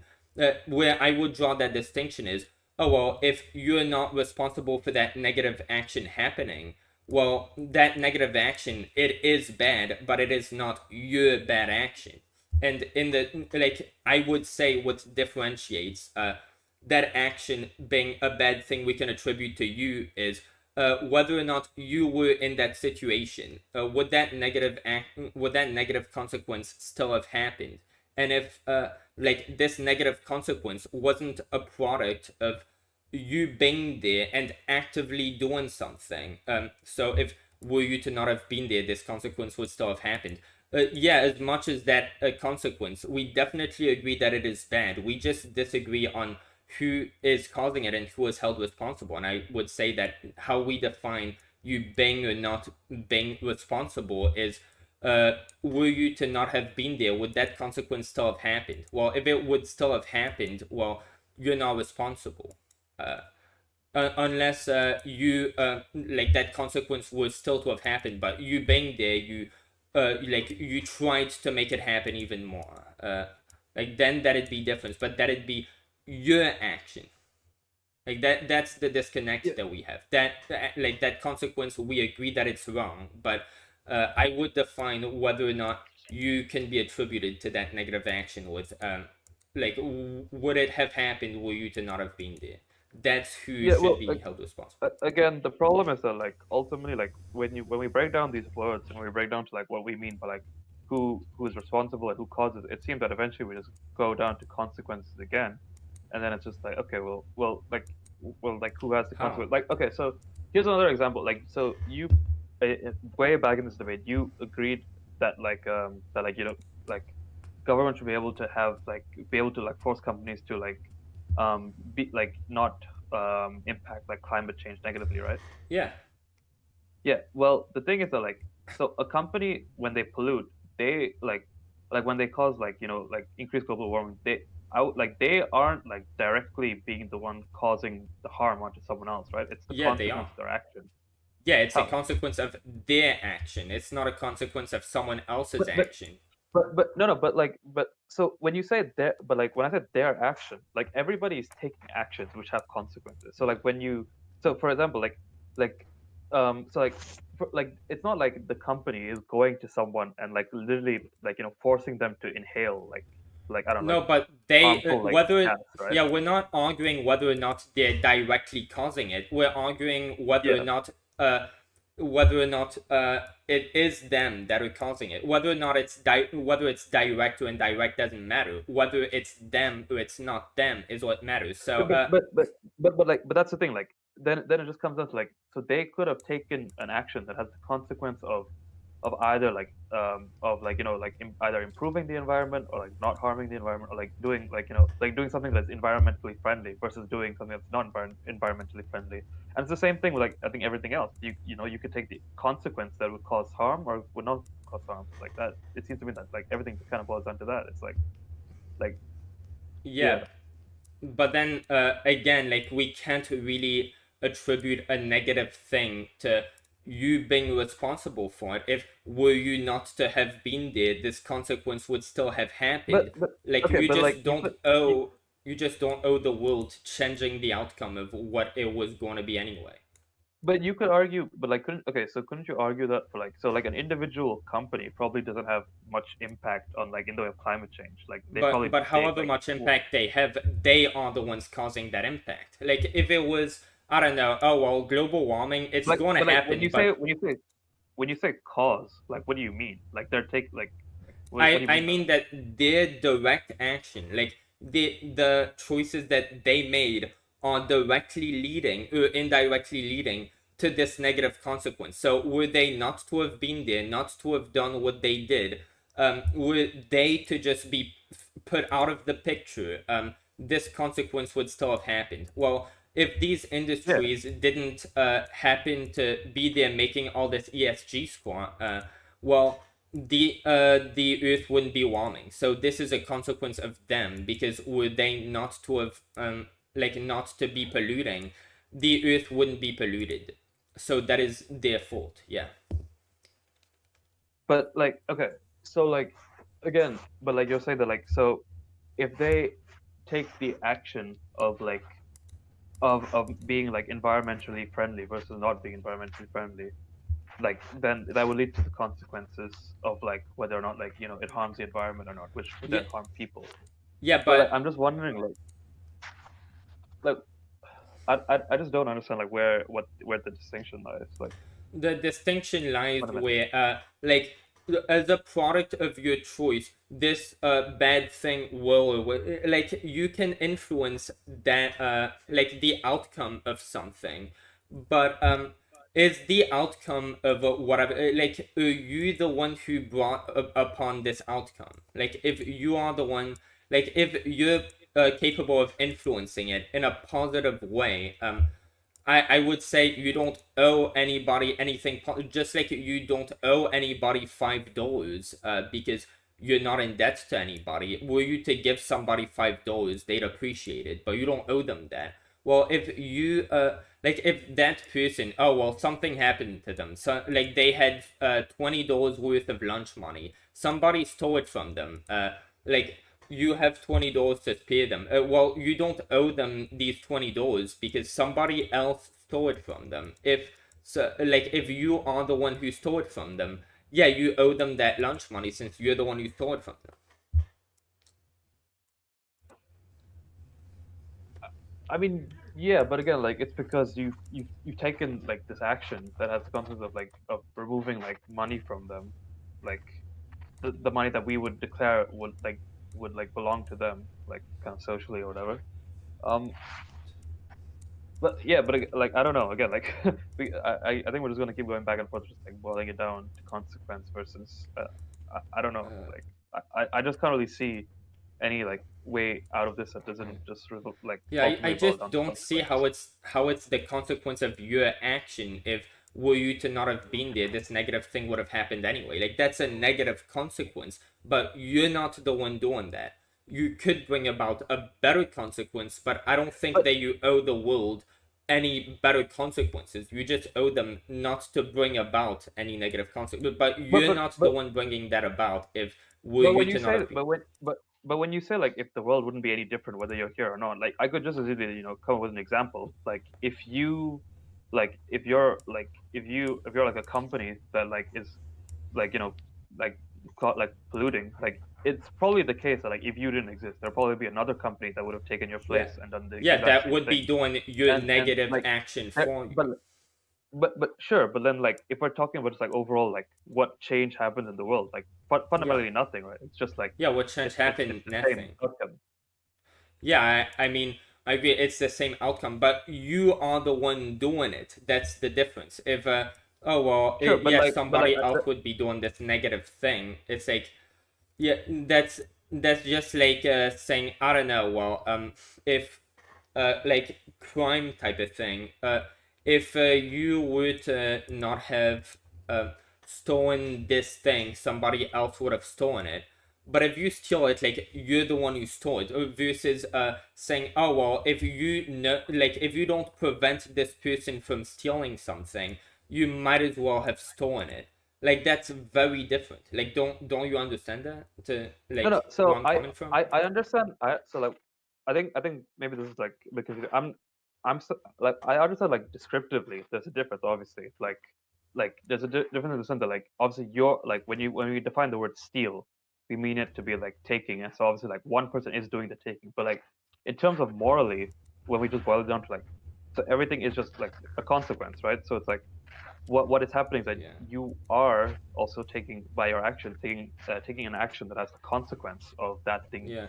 Yeah, being it stolen seems that you just ultimately. think that people are responsible for changing the world for the better as much as they are humanly capable of doing it. And It's just that I I don't. don't It's just that believe I that. don't believe there's anything except consequence because it just Yeah. doesn't seem like Yeah, there is. but you Like seem to I don't. think that since people are capable of like using their own autonomy, then people are capable of changing the consequences of the world around them for the better as much as possible. They have a moral compass, they know what is good and bad, they know how they could change the world for the better. You're pretty much saying that like by fucking nature of being born, you owe the world to promote well-being as much as you are humanly capable of, because once you have that possibility to change the world for the better, like any amount of change for the better that you could have brought about that you didn't bring about because you chose to focus on yourself instead of others, for example, like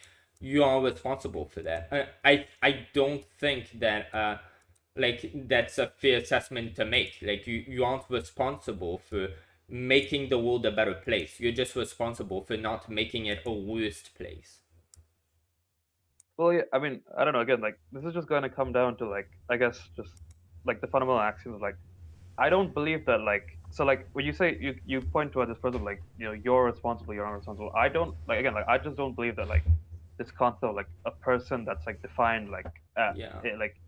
of itself. I just believe that like we have this kind of social like thing that definition where it's like everybody is just kind of like I believe like Yeah, I it's just not like definitely an get where indiv you're that going. like yeah I yeah. So I just definitely believe that like understand your perspective, and I don't think we're gonna. I don't think we're gonna come to an agreement on this because I definitely. It seems like you think anybody that they just yeah, you being hurt is just as bad as someone else getting hurt. And like you wouldn't want yourself to get hurt. If someone hurts like if someone comes and hurts you, you defend yourself. But then this other person deserves being defended just as much as you would. But if somebody is hurting that other person and you're not defending them, it's like the yeah, you yeah, like I get your point, but I don't think we're gonna be able to like get anywhere with this. Yeah. yeah I So think that's fine. I mean yeah. I guess we've kind Yeah. of Do you talked have about any everything. other topic? You I don't know what What type of topic could I possibly have?